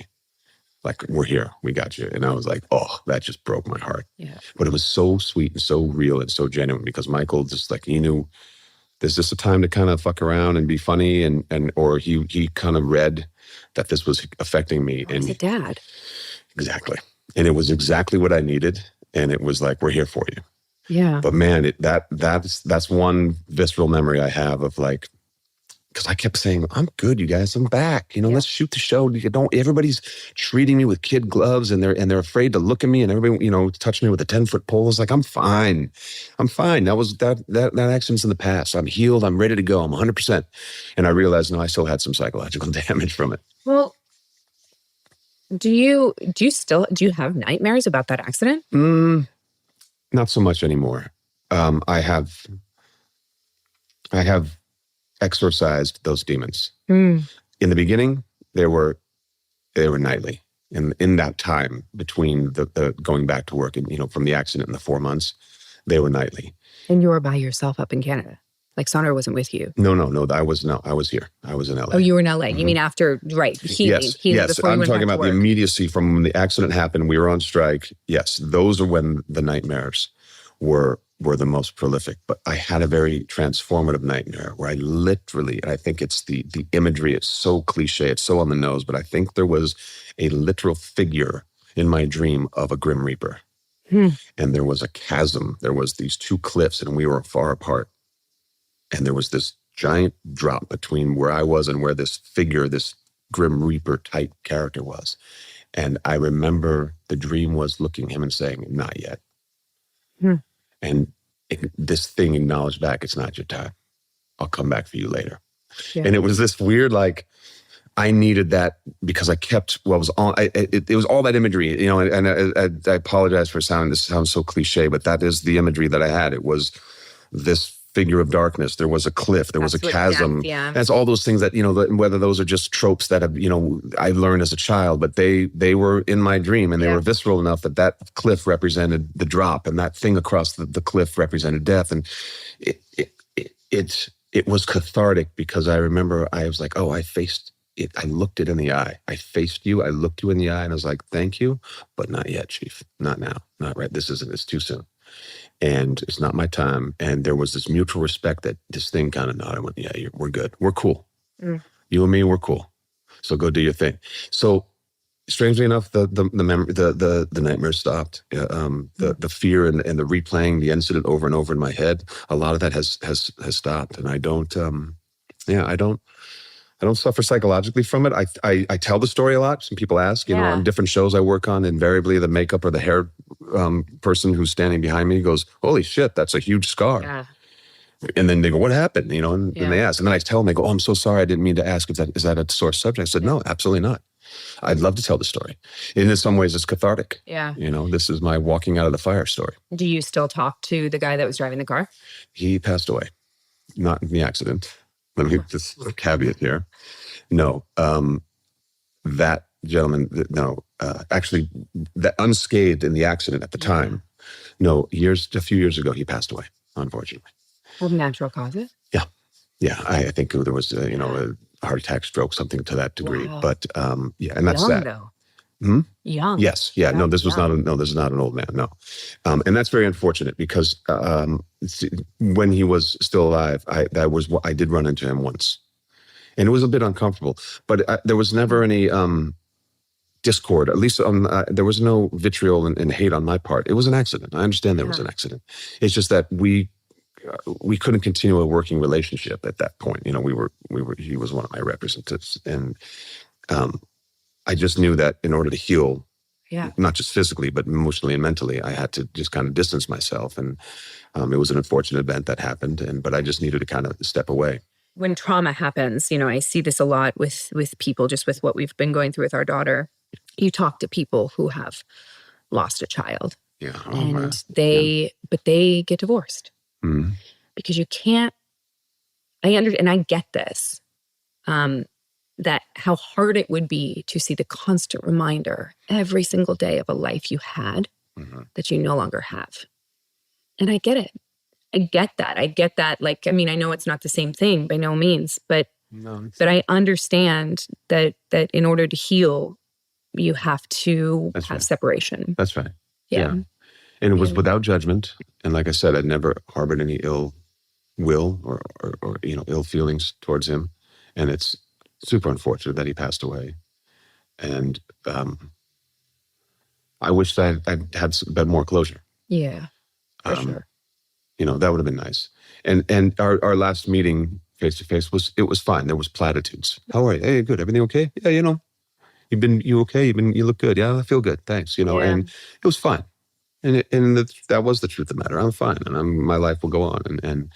And so I just, I do regret that I wasn't able to have better closure and say, that's water under the bridge. It is what it is. And I used to tell the story that people go, wow, man, you almost died in a car accident. You were almost paralyzed. All those things are true. It should have killed me because the roof of the car was completely flat on my side. I don't even know where my head went.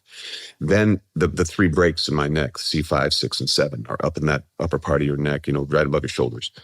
That should put you in a quadriplegic state. It didn't. The vertebrae broke, but they didn't. The broken vertebrae didn't get in and sever the spinal cord. I have no idea, act of God, how that happened. So people go, wow, what an amazing story, and it must have been a life-altering event. And, clearly this was meant to change your perspective. And I was like, I already kind of had a sunny disposition on life going into that. This wasn't like I was some, the Grinch, or, this wasn't my It's a Wonderful Life. This isn't your snow day moment or whatever it's exactly. called. That's a Wonderful Life, and I said, we do that as human beings where we myopically always think of an experience through our own eyes, and this must be your story. It's like, maybe this wasn't my story to tell. Maybe this was his story. Maybe this event happened. He needed a shift. He needed something to shake up. And I am okay. And I was ultimately walked away, and it was okay. But maybe that was something that he needed. I don't know. I don't know if that's true. But I also started to just kind of open maybe that was my epiphany. It opened up the world. It was like, hey, there was 2 people in that car that day. Everybody has a story. Maybe this wasn't the Michael Trucco, you're an accident. Now you've walked out of the fire. You're the phoenix rising from the ashes. I had an incredible experience, a traumatic one. And it played on me psychologically and emotionally for whatever reasons, but I'm okay, and I walked out the other side, and it is good. And I chalk it up to, that's just life. And so that's why I can talk about it. And it's what we do in the face of adversity. I made the conscious decision that laying in that hospital room, that gurney in the hallway before they went into surgery, I was like, this is going to work. This is going to be okay. I just decided it. I made damn sure that in every fiber in my body knew going into surgery that this guy was going to do his thing. The surgeon was going to make this right. Because up until that point, I was taped to a gurney with, had a huge seat collar. They put the screws in my head and put the halo on to stabilize me. I think that's when Sandra was calling everyone. Yeah. Before the surgery. Right, because we don't know. How's this going to turn out? They're going to roll me over, cut me open. They don't know what they're going to find. Yeah. What if they slip in surgery? What if the scalpel gets just a little too close to the spinal cord? So I know you said you had a sunny disposition, but did it make you appreciate life more? I mean, you said you always had a sunny disposition, but did it make you acutely aware that it could end at any minute? Yeah. Your mortality is much more apparent when you're facing, what felt like certain death. When the lights went out, my literal lights went out, my eyes closed, and the roof was crushed to the asphalt of this highway, and you're like, I could smell gasoline. That was the moment I went, oh wow, I'm not dead because I can smell gas. But the fact that I thought, did I just die? I remember that impact. I remember as the car went over and we slammed onto the highway, I remember thinking that was enough to kill me. And is this what it feels like? So to answer your question, yeah, when you do, years later now, yeah, I definitely have an incredible acute appreciation for life every day. And gratitude is my mantra. Those words that you see etched into smooth stones at yoga studios and, in meditation places, gratitude, peace, harmony. As a 20-something, kid that was filled with testosterone and ambition, I was like, I want strength and success. Look, those words, gratitude, harmony, joy. What is that? I have a complete and utter appreciation and understanding for what that means, what harmony really means, what balance means, what gratitude, being grateful is so important. It drives it. That's my narrative. It drives me every day. And how do you see a way that people who haven't had a life-altering or a near-death experience could tap into that? I hope so. Yes, I think everybody can tap into when somebody, be happy. And you're like, oh, that's easy for you to say. And you're like, you're right. That is easy to say. That's the thing. That's why those words, they're bumper sticker quotes. Gratitude, joy, happiness. When you really drill down on them, you can actually start to use the physiology of being happy. But what I mean by that, and I do this all the time, walking my dog, I walk, I put my shoulders back. I pick my chin up and I aim it towards the sky. I open my eyes a little bit wider. It's physically impossible to be depressed if your shoulders are back, your head is up, and your eyes are looking forward. The physiology of depression and anger comes with certain characteristics. Folded arms, shoulders rounded forward, hat and hoodie pulled down deep, eyes gaze towards the ground. There's just this thing where you're pissed off at the world. Your life is shitty. You're hiding. Yeah. And there's this thing about, take a few deep breaths, roll your shoulders back, pick your chin up, walk tall, and people will notice you differently. And again, I know this is all sounds very superficial and cliche, and I appreciate that. But I practiced it.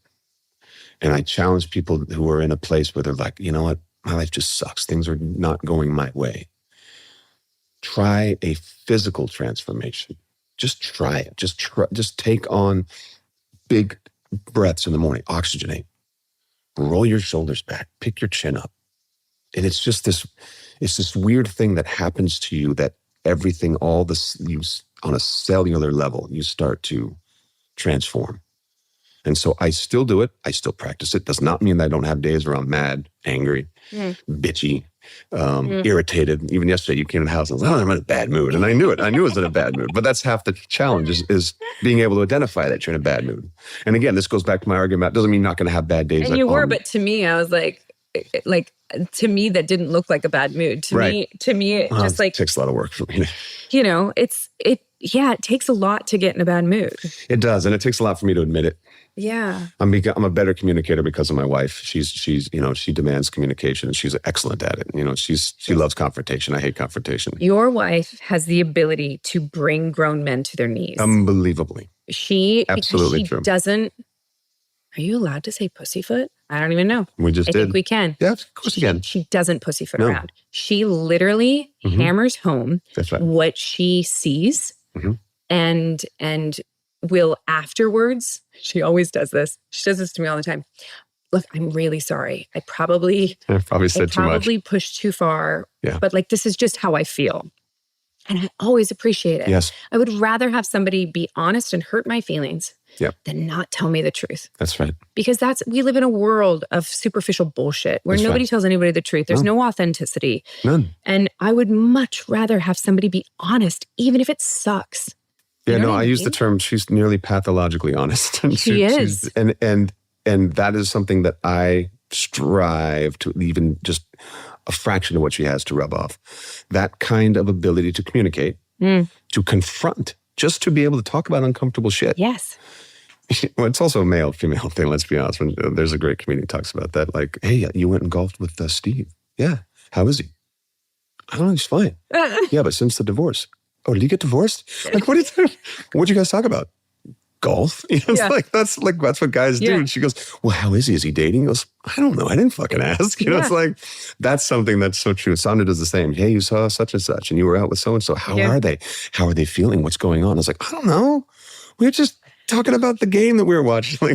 So I'm trying to get better at expression and acknowledgement of, so when I saw it yesterday, I was like, I knew I was off. And I was angry, but I was mad at myself and I was just a little bit off and it was bothering me. Yeah. And I needed to talk to somebody about it. So I'm getting better at it. Yeah.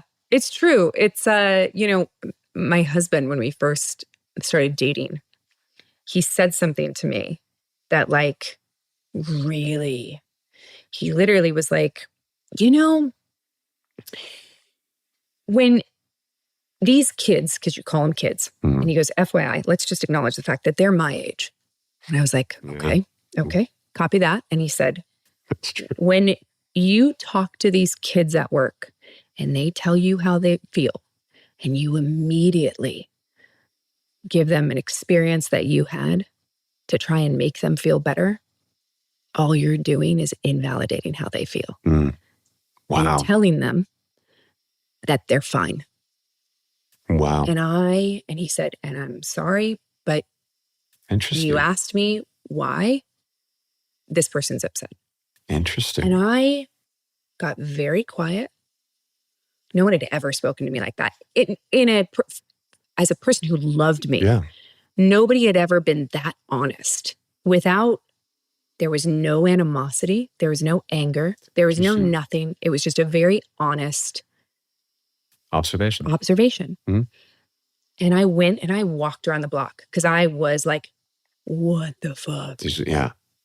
And I came back and I went, you're right. Wow. And I will do better. Wow. I will do better. And I hate that I hold space for someone, but it's the truth. I will hold space for a person's feelings and experience and not try to make it better because of something I've experienced. Yeah, that's incredible. That's an interesting observation. Whereas your intention was to help relate. Yes. To relate a story that might. Yeah. That I'm older. I've been through this. You're going to be fine. I know. You're going to be fine. Yeah. Because we have experience as being older than, these particular individuals that you're speaking to. If there's an age gap, you go, I've lived a certain amount of years more, so I've been through that. I know what that's like. And that's meant to assuage, you're right? Yeah. I just thought, that'll make him feel better He brought that up. That's a really interesting perspective. Yeah, it was really interesting. For people that don't know this, you married Robin and I. Yes. That's right. You did? You remember? Yeah, I was there. Yeah. You were because when I, and in turn when he met you guys, when I thought of a relationship, like the best relationship I knew of people who had communication, who didn't, who had good times and bad and like just this really tight, beautiful marriage of partners. You guys are the only people I thought of. Wow. And I was like, that is, that's who I want to marry us, Wow, that means a lot. Because you guys really do. You have like a really, really phenomenal relationship. We do. We're aware of it. Do you guys fight? Like, or do you? Yeah, no, we're pretty good fighters. Yeah? Yeah, no, we're good at it. Yeah. Do you guys, do your voices get raised? Occasionally. Yeah? Yeah. Yeah. I'm so curious because to me, I'm like, it feels so weird. Yeah. Sometimes my fuse gets pretty short and I then immediately realize, oh God, I stepped the line there. That was an unnecessary overreaction on my part. Well, she'll tell you the truth though. Fuck, man, will she ever? And so, yes, it's rare that we do. We very rarely fight, but I'd be lying if we said we didn't. I also have a preternatural ability to diffuse. It's ironic. She's the Swiss one, but I am the diplomat in the family. I can diffuse shit. How many times have you said that? To her directly? No, I mean like just like that, like used it like, yeah. I'm Switzerland. Yeah, by the way, you might speak Swiss German, but I'm Switzerland. I'm Switzerland. I can take the temperature down. Whereas, and that's when I say, if sometimes I overreact, I went the other direction and I was like, I didn't need to do that. I'll yell something back and I'll bark. And she was like, okay, that was a little crazy and a little much. And then I feel like such an asshole afterwards. But then of course I still have to hold my ground. I was like, well, you're pissing me off, and I'll try to hold it. And then I was like, yeah, that was way too much of an overreaction. But again, she can just stop and go, oh, that was really mean what you just said. And again, she has this incredible ability to say, instead of burying it and hiding it, she'll say exactly what's on her mind. So we do have, yes, of course, all couples do, but I would say by and large, that's rare, very rare that we fight. We have very good communication, especially on her side, and I'm getting better. But we are also really aware and appreciative of our relationship as a whole. We recognize that it is unique. We're 20-something years together, 22 years together now. It's insane. We will have been married 15 of those years this July. Crazy. So in this business and even in just this world in general, but that is an accomplishment. That is a real accomplishment. And it's not a marriage of convenience or of superficiality airs, in putting on a show for public. Super pretty though. Yeah, she is pretty cool. Yeah, she's pretty hot. Yeah. So it's so superficial on that level. I mean, let's just be honest. I'm like, she's smoking hot. I'm punching way above my weight. Smoking hot. No, it's the real deal. Like, we genuinely enjoy each other's company. We are genuinely in love. I want to spend the rest of my entire life with this one person. Like, there is absolutely no doubt in my mind. And I believe 100% she feels exactly the same. And we talk about that.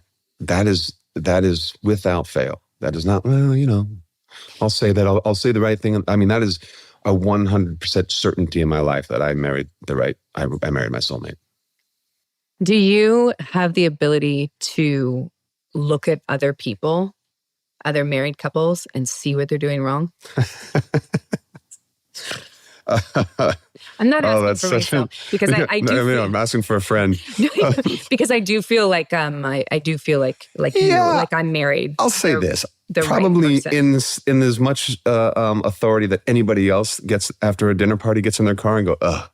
Can you believe Ken and Julie? Jesus, those two. And because we sit there and we go, I wonder when people get in the car and they go, oh, Michael and Sandra, they just make me see. They were holding hands at the dinner table. They kiss every time they toast. Yeah. So do we, listen, I think there are certain things that we can see in, I won't name specifics and people that we've, in our experience over the years and years that we've known people of different, walks of life. Yeah, we've been able to go, oh, well, we can clearly see what's going on there. Yes, I think we could counsel if that's what you're fishing for. I know my wife could. She's an incredible listener, and she gives incredible advice. But I don't know that we're any authority on that. So that would be naive and arrogant to think that we have any authority on it. We just know what works for us. Yeah. And I'll tell you this. I'll say that we can definitely identify when we see what like relationships are like. It's we've said this to you, and this is I'm not. I like to use a Trevor Macy term. I'm not waxing your car here. But when you and Robin solidified that relationship and the marriage you guys have, like that, just there you go. That just makes sense. It's made you it's transformed you into this incredible human being. You already were one, but there's a comfortability in you. And when you're with Robin, and there's just something like, there's a good example of a relationship gone right. And so we see that in our friends. We're like, okay, we see the ones we're like, yep, that's good. That just fits. I think that, I read this thing one time that that it was an older couple that had been together for a really long time, like over 50 years. And they asked each other what it was, what their secret was. And they literally, their answer was something, I'm paraphrasing, was along the lines of, we're still madly in love. We don't see the negative.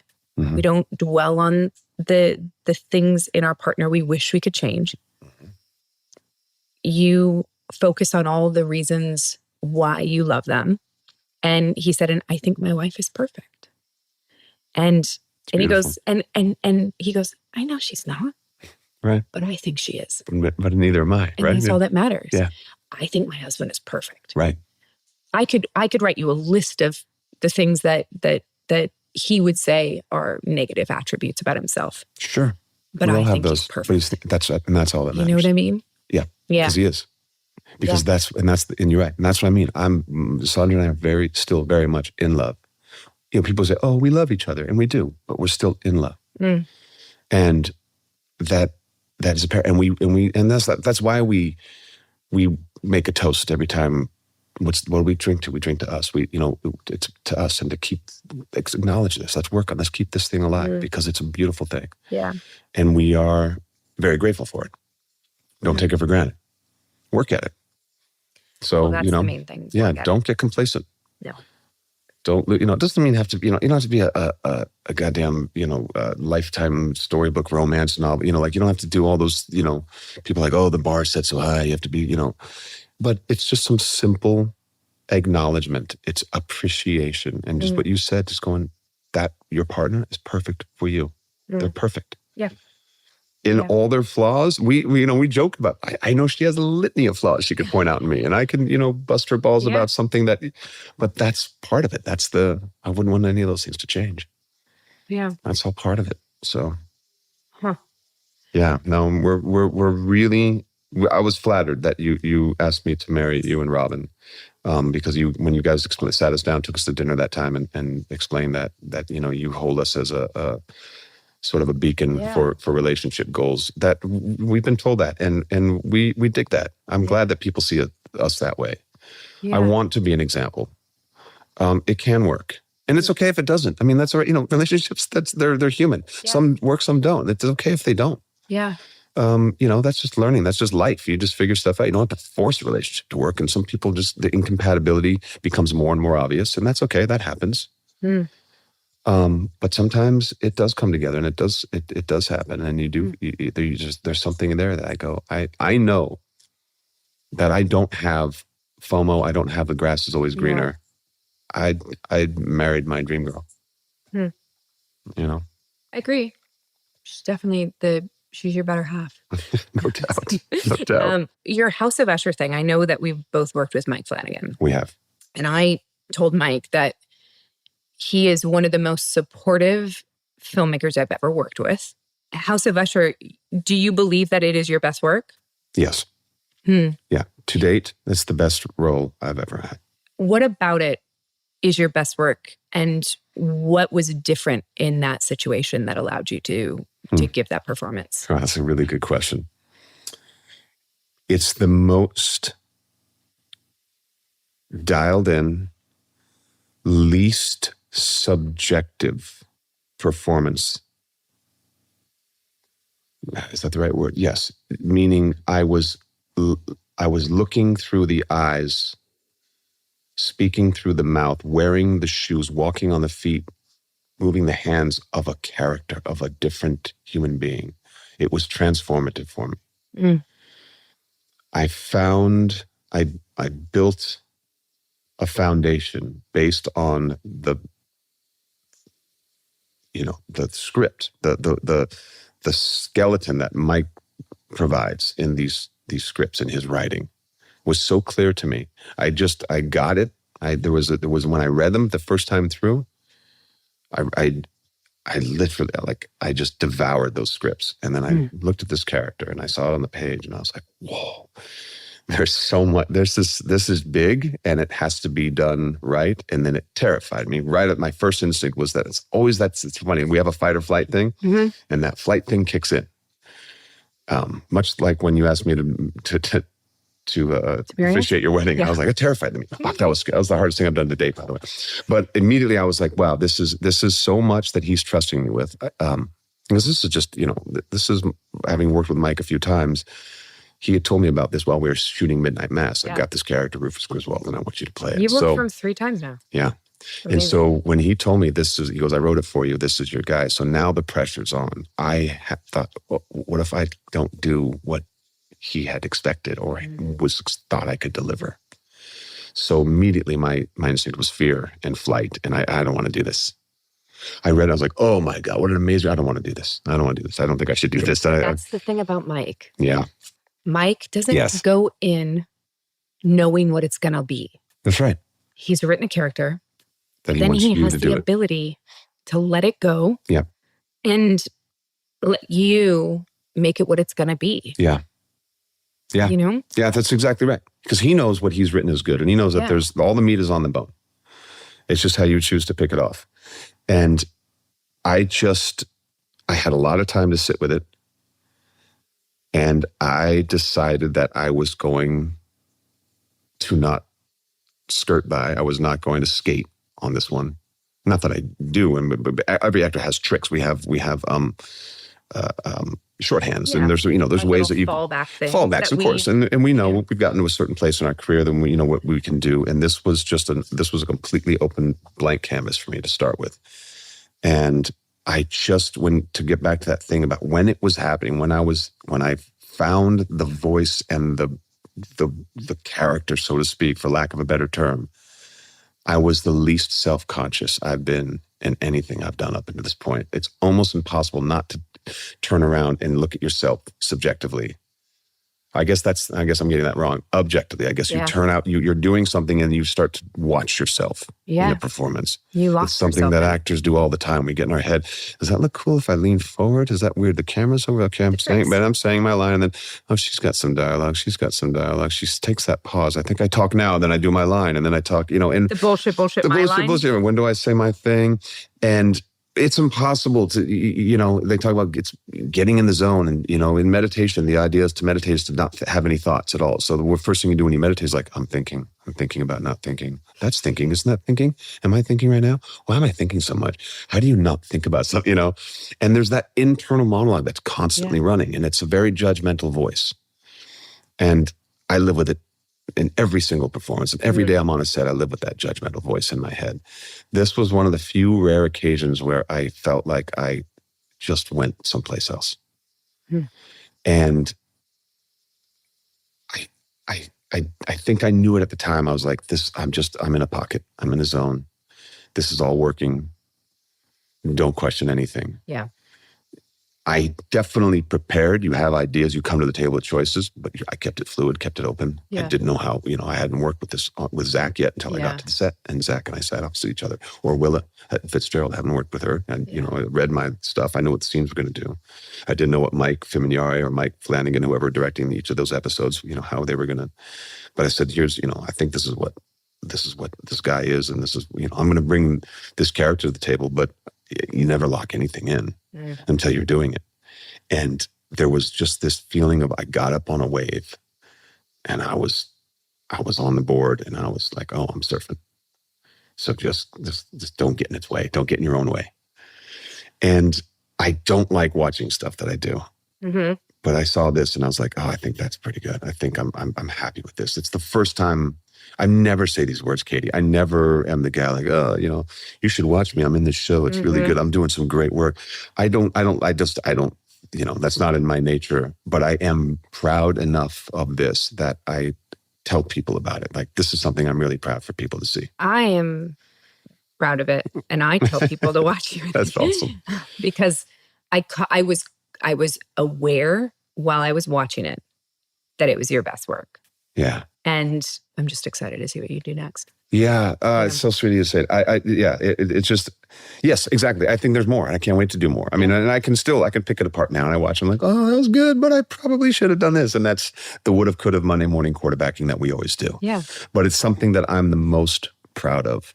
It's something that I always had hoped somebody would give me the opportunity to do. And it was because Mike gave me that shot to do this. That's what it comes down to. The fact that he wrote that with me in mind, wrote it for me, and allowed me to run with it and take it. Yeah. And I was like, I just wanted something like this. I wanted an opportunity to do this. Yeah. And I wasn't going to squander it. And so I think the desired effect is there. But I want to do it again. It's a drug, right? I want to do it again. I know. And I want to work with you again. And that's why that's definitely. We're working on it. Yeah, we are. We're working on it. We'll find it. We will. We'll find it. No, that's mandatory. That is a bucket list thing for me. No, I agree. We're going to work again together. Watch us work together again, and you're like, what the fuck was I smelling? Remember that? She used to be so good. Do you remember how good she was? Remember how uninhibited she used to be? In fact, now I can see her thinking. I'm just kidding. Katee, you were like, Katee, over the mark. You stand on your, Katee, no, you even know. Bullshit my line. Bullshit my line. Katee, what are you doing? We're not even in the same scene. No, that is something that I'm certain is going to happen in the same way that I always put something. I've decided that that's going to happen. It's already happened. Well, there you go. It's already going to happen. I know that for sure. And I could talk to you for hours. I could talk to you. Well, so could I. And that's why these are so fun. This has been Michael Trucco.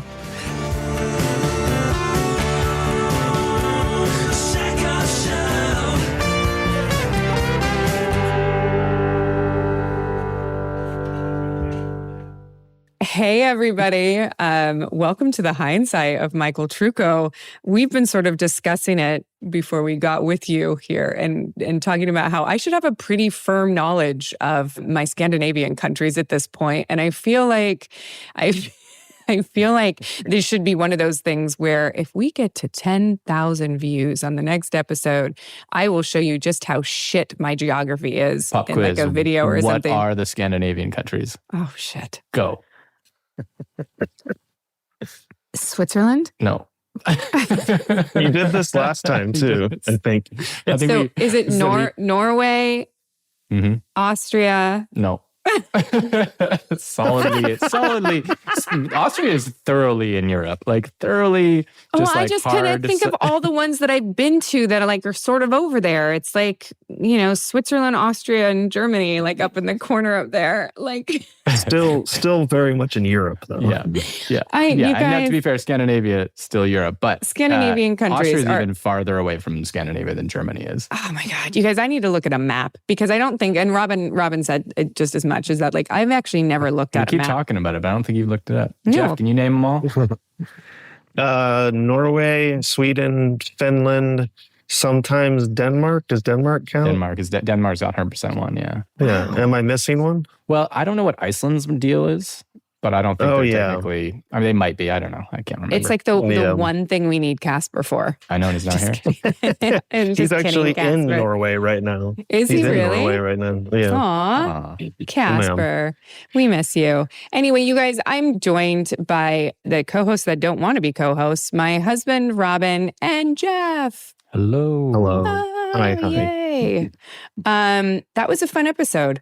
Yeah, it was good. It's been a while since I've watched Battlestar, so it was sort of fun to go back and remember. I had totally forgotten that you guys were married on the show. There's that whole crazy arc with New Caprica, and we do that like flash forward or something in the show. How I literally all of a sudden I'm like sleeping with Lee. Finally, everyone thinks that we finally, ended up together because he like confesses how much he loves Kara Thrace, and he wakes up the next morning and I've married Sam.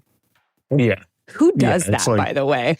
Like, who does that? And Kara also, FYI, where the fuck did they find someone to marry them in the middle of the night? Like, she literally probably woke up after having, sex. So post-coital with like someone that she loves, but like freaked out because like kind of like a brother, wakes up, goes, well, that was probably a mistake. How do I not make that same mistake again? I know, marry this other person in the middle of the night and go find, someone and literally married in the middle of the night. And he wakes up from a hangover all happy. Yeah. I mean, watch this show. It's pretty bad. I guess it would have, in that scenario, the captain would have married them. But it doesn't seem like Adama would do that. I mean, maybe he would have. He didn't really know that there was anything going on with Lee, right? Not really. Did he not know? I think he knew. He knew, whatever. I don't know. But it was, it's always fun to talk about Battlestar with Trucco. He really does joke that, I don't think he says I gave him his career, obviously, which I did not do. He's highly talented. But on Battlestar, he showed up and I really enjoyed having him around. I liked my character with him. I liked how my character seemed more light. And I think that's probably goes to the whole conversation about Lee and Kara ending up together. And that was the whole point, is that Lee and Kara had too much history. There was too much baggage. There was too much pain there. Whether she loved him or not, she couldn't sit in that place with him. And Anders really brought a different side out of Kara. And I really loved to play that side of her. And so I just kept like changing dialogue to be like, I'm coming back for you. I'll be right back. Like, and I kept talking to all the producers and the writers, and I was like, I really like this guy. I really want him around. And he's a wonderful human being, and he's, still all the Battlestar cast are, but he's obviously still a part of my life to this day. Yeah, his character sounds a lot like Michael is now. Just best energy of anybody I know. He's always so positive, and he's got so much energy when he's in our house. And what's funny is that he works at it. Michael is one of those people that wants to be a positive person and wants to be, he just naturally is kind and he's fun to be around, but he works at it. He works on himself as a human being. He and his wife both are really wonderful, fun people to be around, and they're very lighthearted and they're just wonderful. Although I did sit down with them at their house the other day. It was like a couple months ago or something, and we had drank way too much alcohol, and they were like, you really need to fire this one person. And Sandra was like really heavy into it. These are the reasons you need to fire this person and blah, blah, blah, blah, blah. And the next morning over coffee, she was like, look, I just want to apologize. You know how I get very opinionated and I push. And I just want to, I'm really sorry. Like, you don't need, and I was like, no, I need it. Like, trust me, I need this push. That's because Sandra's a mama bear. If she has a friend who she thinks, even if it's themselves that is the problem, she will come and defend them and take them to task. You guys, not to like sidestep from Trucco, but his wife is stunning. Number one. For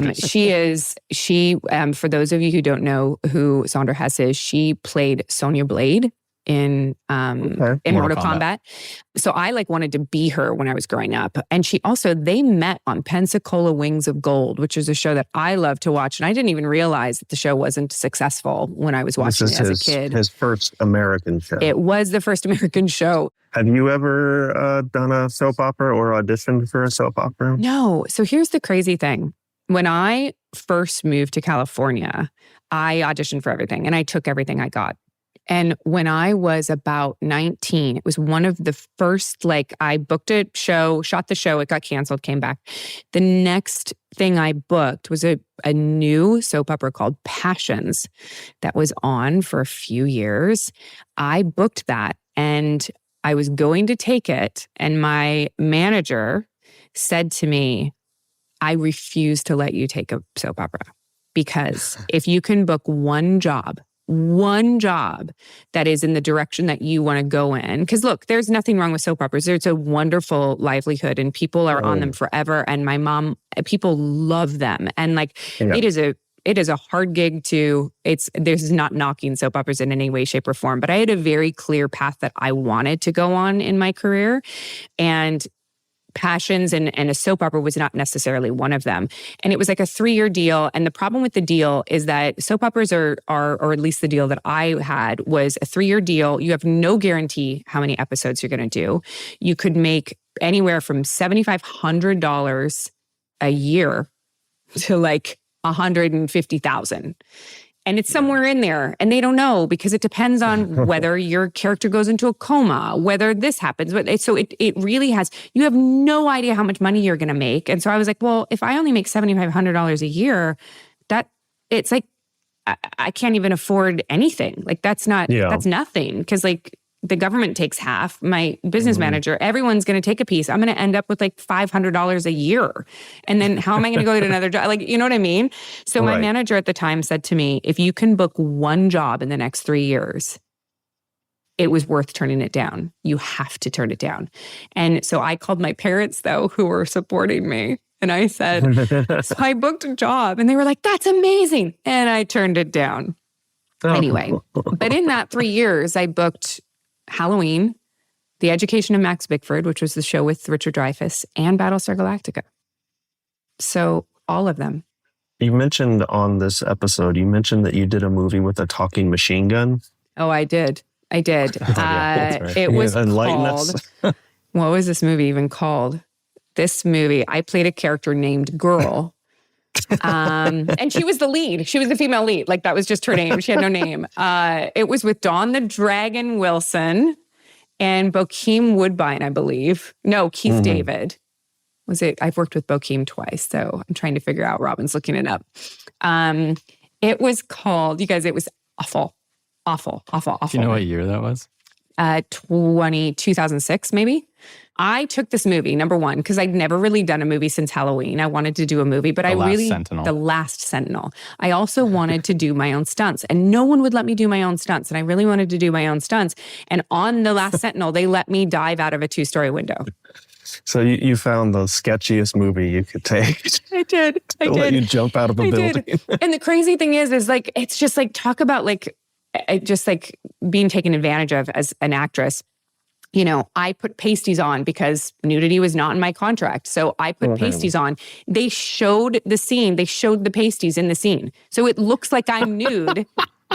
And with the pasties on. And I was like, no, I have pasties on, so you don't use it, you dumbasses. Like, this is what actresses do if you, like, there's no nudity in a scene. You cover the nipples. You cover them. Your character just wears pasties. Just wears pasties, but it's from the side angle and it's a shadow, so you can't tell that I'm wearing pasties, but I have on fucking pasties, and they used it in anyway, which is so wrong. That's and then amazing. Also, if you look at the cover of this, if you go look at The Last Sentinel, they literally took a military uniform and they cut it off into a belly shirt on the cover of the DVD. They cut it off into a fucking belly shirt. I was like, but you got to jump out of a building. What? I mean, what? In what Sam hell does a military person run around with a tube top on? Anyway, this movie had Keith David in it. It did. Keith David. That's what I told you. Keith David and myself and Don the Dragon Wilson. But what's the talking machine gun? So my machine gun talks to me.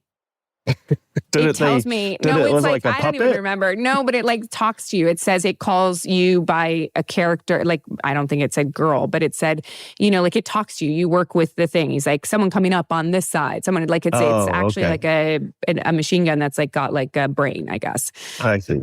In my mind, I was hoping it was like a Muppet. Yeah. It had a mouth in my mind too. Like, hey girl. You know what though? Like, that movie was so interesting. So Don the Dragon Wilson. I love that you keep calling him Don the Dragon Wilson as well. He's Don Wilson. The whole name. Yeah, I did. Because Don was a fighter. Sort of came up, I believe, with Bruce Lee, I think. I could be speaking out of turn here, but I learned a lot from Don during that movie, actually, because unfortunately, while we were filming, he was very good friends with Chris Penn, and Chris passed away while we were filming. And my God, if that guy wasn't back at work in 2 days, because he knew that, I think it might have even been the next day, but this was like a very low budget movie. He's the star of the movie. He's in every scene, and he came back to work and like kept going. And I was amazed at just the ability to keep going, but the resiliency and the professionalism. And look, in those situations, even saying resiliency and professionalism seem unimportant when one of your best friends dies. But he was there the next day, and he was devastated, but he was like, I need to get through this because then I can grieve. You know, it was crazy though. It was really crazy. And I had so much fun on the movie. The crew was awesome. It was just a really good experience, other than the fact that the movie sucked. Do you know what it got on Rotten Tomatoes? Probably like a 3.4. 3.4? It's a 13%. 13% on Rotten Tomatoes. Yeah. So that's like as bad as it can get? 14%. What's as bad as it can get on Rotten Tomatoes? I don't know. It got 3.6 on IMDb. Well, there you go. My tits. Even with those pasties on, you still got it. My boobs are worth a 3.6. Yeah. So what I would call this more of the segment of demystifying the industry for people listening. Yeah. So what I found interesting about this was Michael came on to Battlestar, and he was only supposed to be on like 2 episodes, and you pushed for him to be on the show. But what's interesting about the way that these shows are created and written and everything are that his character went from being this person who's only just be on for like 2 episodes to he's been one of the like final 5 Cylons at the end, who's like a major thing in there. And I think, what was that process like during Battlestar? Like when you're getting towards the end of the series and the final 5 are coming up, like, did you guys know about these things? Like, how did this happen? So there's so many aspects of that are interesting. As far as the career side of things, that is cool to me is, you know, never turn something, like I always thought, never turn something down. You don't know what it's going to be. You don't know. Just because your character's in 2 episodes doesn't mean that they're not going to be in more. You make an impression on people, you will come back. Like that is the thing. If you become the person people want to work with and your talent is there and your professionalism is there, you will work with people over and over and over again. That is really important. Michael is a testament to that. And, his sort of position in the Flanagan family as well is part of that. Mike Flanagan continues to use him. He's never used me twice. I don't want to talk about it. But, Michael's great to work with. Anyway, but, so that's a really cool thing. Another interesting aspect of that is Michael came into this show with 2 episodes and then made himself important to the show. He came in and got to negotiate a contract and was making more money than most of us because he came in and had power to negotiate. Whereas most actors who do contracts, you're negotiating your contract before you've booked the job. And so you don't have the power to negotiate. He was making a lot of money on that show. Nobody else was. Good for him, right? That's cool. And then as far as like the character is concerned, we didn't know who the Final 5 were. We didn't know when we first started the show that there was this thing called the Final 5, I don't think. We didn't know how many models there were. That's something that we're also figuring out as actors. And so we had no idea. The only thing we knew the entire time while we were filming, as far as the Cylons were concerned, was that Adama and Starbuck were not Cylons. Everyone else was fair game. That's it. So it could have been anybody. And it was a really cool thing also between the actors because it sort of, I don't think it existed all the time, but there was definitely this sort of thing that like, if a character did something interesting or out of character, you would then go, ooh, what does this mean? Like, yeah, I think that was the same experience watching the show too. Yeah, it was. And I remember that Aaron Douglas and Michael Hogan got so angry. Michael Hogan got so angry that he was one of the Final 5, that he was like screaming and yelling and like, from what I understand, was like not happy. I don't really know. I was not a fly on the wall for that, but I remember him being legitimately pissed off because he had played a character and Michael is very classically trained actor. He's a phenomenal stage actor. He did his homework. He did his backwork. He created this character. And then he felt like the last 5 years of his life were not real. Wow. Like that all the work he did was not the work he would have done had he known who he was going to be. You know what I mean? But the irony of that is that's exactly how the character felt. Yeah. That's exactly how the character felt. And it's those moments, sometimes as actors, we try to make things more difficult. And like, I got this great advice one time, I don't remember from who, and I was like, I'm so nervous in the scene. I'm so nervous sometimes on set. I don't know what to do. And they were like, make it a character trait. If you're nervous and you can't stop fidgeting, or like myself, I constantly have to move my hands because of my ADHD, make it part of your character. And then it doesn't matter. And so that's the crazy thing about Hogan and his anger and his frustration and all of this, like, this feeling like he wanted to, just end it all was legitimately what the character felt. So you just play that. So cool. I love it. Cool. Let's move on to some comments. Let's move on to some comments. So these are your comments, y'all. This first one looks like it's directed towards me. No, I don't know about that. Is it? I think so. I did make that comment, but this is the first comment I'm going to read. Jennifer Higgins. I said adolescent boys, right? You might have. Yeah. All right. Oh, did you? Maybe you did. It was me. So I was the one that said it. Then you read the question. So Jennifer Higgins, 9018, said, adolescent girls also adore Stephen King. There's a whole generation of kids who grew up reading Stephen King, and he was honest with us. He is by no means just for adolescent boys. That is 100% true. At least when I was talking about it, it's purely from the experience of being an adolescent boy and relating to those books. But 100%, there are fantastic female characters in Stephen King. Actually, some of the best female characters in literature, especially in that genre, which you don't always see. So, in the horror correct. genre? Jennifer Higgins, you are correct. They are absolutely. Yeah.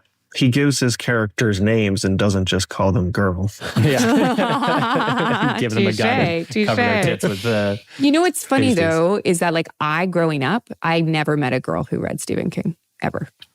Yeah, Ever. I would. So I was making the comment based on my own, who I hung out with. I guess And I didn't would have hang made out that with. assumption too. But at the I would same have assumed time- that more boys read horror as adolescents than girls, but 100% there are girls who loved horror and loved sci-fi and loved all the stuff that boys loved. Yeah. Absolutely. He's a very popular author, so I would assume lots of people read his books. But nobody over 40.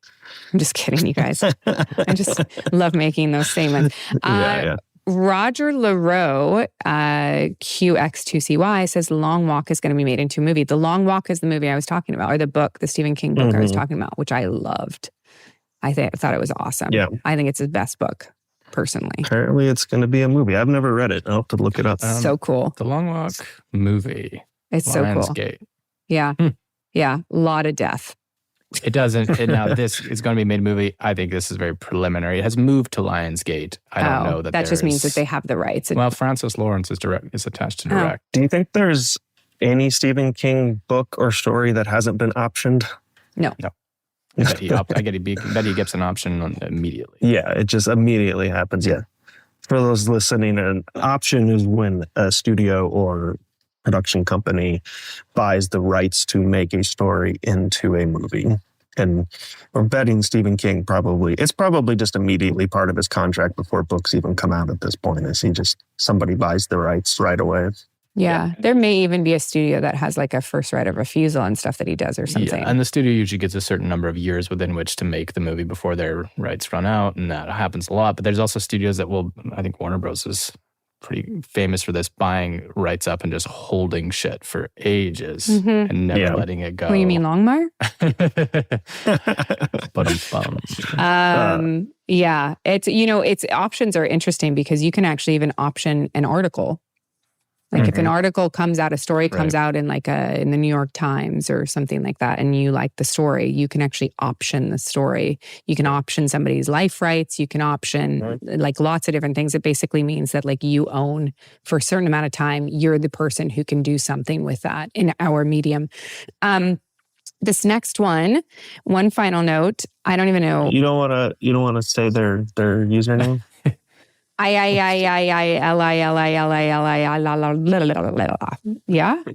Is that what it is? I nailed it. Yep. Okay. It says, dang, the Hindsight portion could be its own podcast. They all gel together so well. Aw.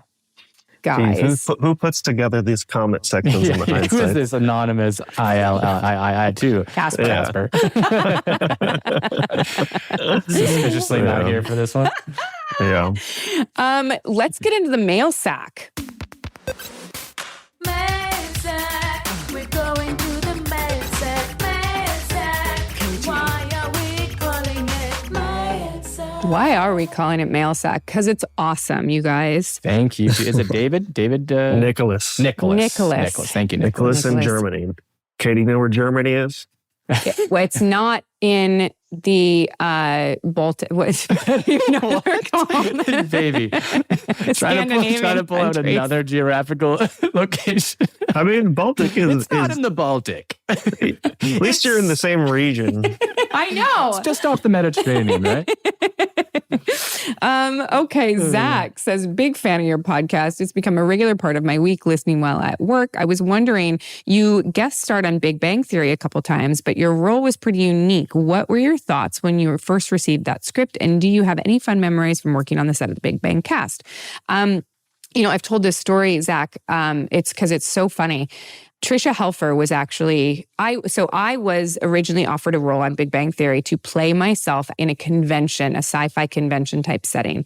I didn't know what it was going to be like, and I didn't necessarily I didn't know if it was going to be disparaging to the Comic-Con crowd or what. And so I was like, I'm not really comfortable with that. And so I politely said no, but I said I would love to be on the show if something else comes up. Tricia Helfer was doing 2.5 Men. And as you know, that was both of those by Chuck Lorre. So she was doing 2.5 Men, and Tricia was terrified to do live TV. And so I was racing across Los Angeles traffic with little bottles of tequila to give her because she needed to take some shots before she could go on stage. They weren't waiting for her, but it was like a time crunch. I had to get there. So I'm driving as fast as I can. I finally get to the Warner Brothers lot and she takes the tequila and slams the door in my face. And I was like, can I watch the show? And she was like, absolutely not. And I was like, well, fuck. I came all this way here. I was like a courier. This is obviously before Uber existed and you could throw stuff in the back of an Uber. But as I was walking out, because I walked her to set and then I left because she was like, please don't stay. And I was like, I won't stay. I ran into Chuck Lorre. And I said to Chuck Lorre, because I had just seen Trisha, I said, and he goes, when am I going to get you on one of my shows? And I said, the moment you make me Wolowitz's number 6, I'll come on the show. And so that was sort of where, and I might not have said Wolowitz is number 6. I think I said, once you make me somebody's number 6, I'll come on the show. And he did. And that's sort of, where I think it came from. And they might have had the idea before, I don't know, but it was really fun. And I loved that show and I loved Chuck Lorre.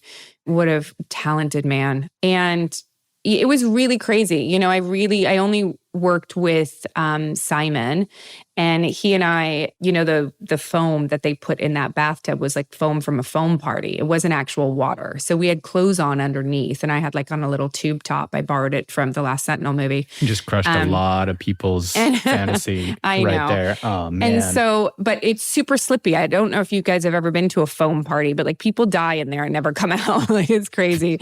It's super slippery. It's like trying to walk on like bubbles that you've spilled on the ground, like blow soap. Bubbles. It's like soap. Yeah. Yeah. And so I kept like sliding down the tub and kicking him in the junk. And obviously I was going to ruin his chances to have children. So we couldn't figure out how to hold ourselves. So we pushed our feet against each other in the bathtub to hold each other in our spot. And it was so much fun. And then I got to work with George Takei, and that was just a dream come true, being a Star Trek fan. And George and I, they wanted us to wear our costumes from our shows, our subsequent shows, Battlestar and Star Trek. And I was really worried to wear my flight suit because I said that they didn't know I stole it. And he said, darling, they didn't know I stole this either. And he had his cape on. So it was really funny that we both had stolen costumes that we wore on TV. I guess the statute of limitations on coming back for something is probably come and gone after 20 years. But Yeah. so that was fun. And then let's see. Do you guys think that Casper's been to foam parties? I feel like Casper's a foam party guy, right? Casper don't know. strikes me.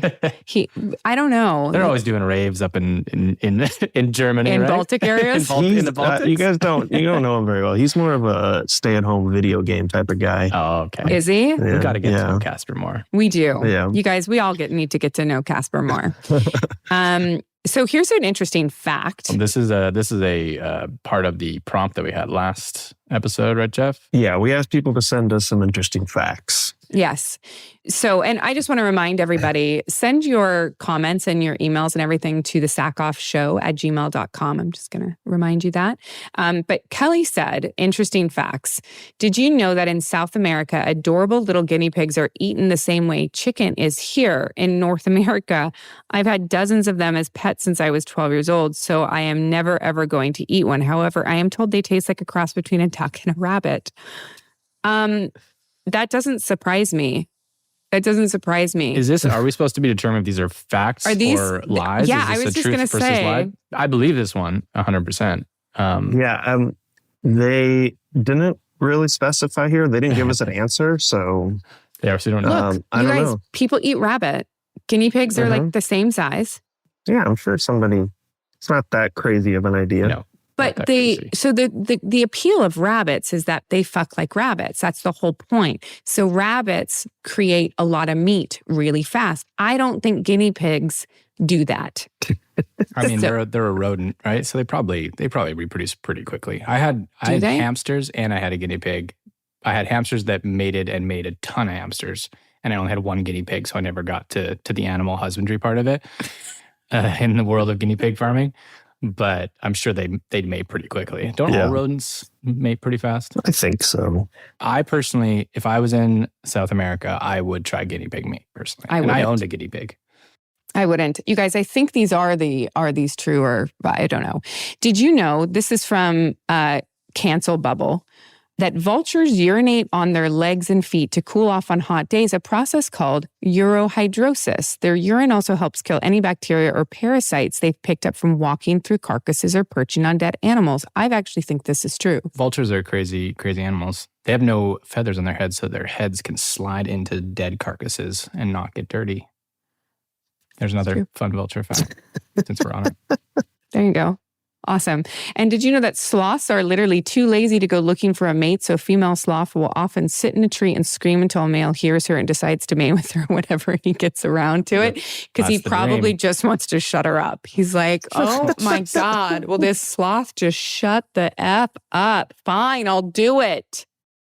It's like, I mean, you know. Never plays out like that in my life, but It's like have you seen the video of the female lions that when they want the male to mate with them, they'll go and like bite his balls and just like keep biting him to be like, okay, come on. They just batter, like battering their balls. Just like, I'm going to keep kicking you in the nuts until we mate. Until you have sex with me. Jesus, Lord. You guys, animals are nuts. I was just watching something the other day that I was like, animals are just metal. And I don't remember what it was, but I remember thinking to myself, Jesus. There is a Instagram account. I can't remember if it's called Animals Are Metal or Nature is Metal, but it is an account dedicated purely to like animals fucking shit up. Like murdering other things. Yeah. Yeah. I don't remember what it was in response to, but I'll remember at some point. So you guys, remember, for those of you that listen to the show repeatedly and come to the Hindsights, I was reading a play or a scene from a bo-katan bitch pudding scene. That some fan fiction. Fan fiction that Jeff had created. Not Jeff, Geoff, my co-host, but Geoff. We could call him Geoff. Yeah. Well, Geoff had commissioned it more or less. True. We had. Yeah. We had asked people to like come up with two of my characters, like, you know, having a scene together, and I would do the voices. And Geoff really went for it. He really went for it. And we started reading it on air, and I quickly realized that I would be probably sued or canceled or fired or if all. So I stopped. And then Jeff says, I'm so glad that you didn't read the whole bitch pudding bo-katan thing on your show. When you started getting into it, I was like, oh no, she's actually reading it. She's going to get into so much trouble for this. I'm happy that you stopped once you got half page into the skit. It's for the best. I think so too, Jeff. Yeah. I think so too, Geoff. I got into that and realized very quickly that this was not a good idea. Yeah. But maybe we should read it offline and see and discuss it, because I don't think I've looked at it since then. But are there any gems in there? Yeah. I haven't looked at it since. I think there are some gems in there, Robin. They're sex toys is what they are. Yeah. So they are buried. They're very deep. Yes. Copy that. Yep. What do you got coming up, Katee? So on July 20th, I'm actually doing a signing in Los Angeles on Universal City Walk. There is a store there, a memorabilia store. I don't know the name of it right now. I'll bring it up next episode, but it is a signing. I am signing for 3 hours only. I believe there's some bo-katan helmets, some things like that, but it'll be on Universal City Walk from, I think the timing is 11 to 3, 11 to 2. I'll get more details soon, but if you're, not in the Los Angeles area, it's going to be the 20th, and I'll give you more details next week. If you are in the Los Angeles area, just come down. It's Universal City Walk. But that's the only thing I have going on right now. It's great. Maybe I'll come down and get a helmet signed. Yeah. Woohoo! Wouldn't it be funny if I came and waited in line for 3 hours? And it would be really, really funny. Especially because I have a helmet at home I could give you. Yeah. All right. Yeah. And other than that, we have nothing. We're just enjoying the summer. Great. Woohoo! Yeah. Everything good with good. Granger?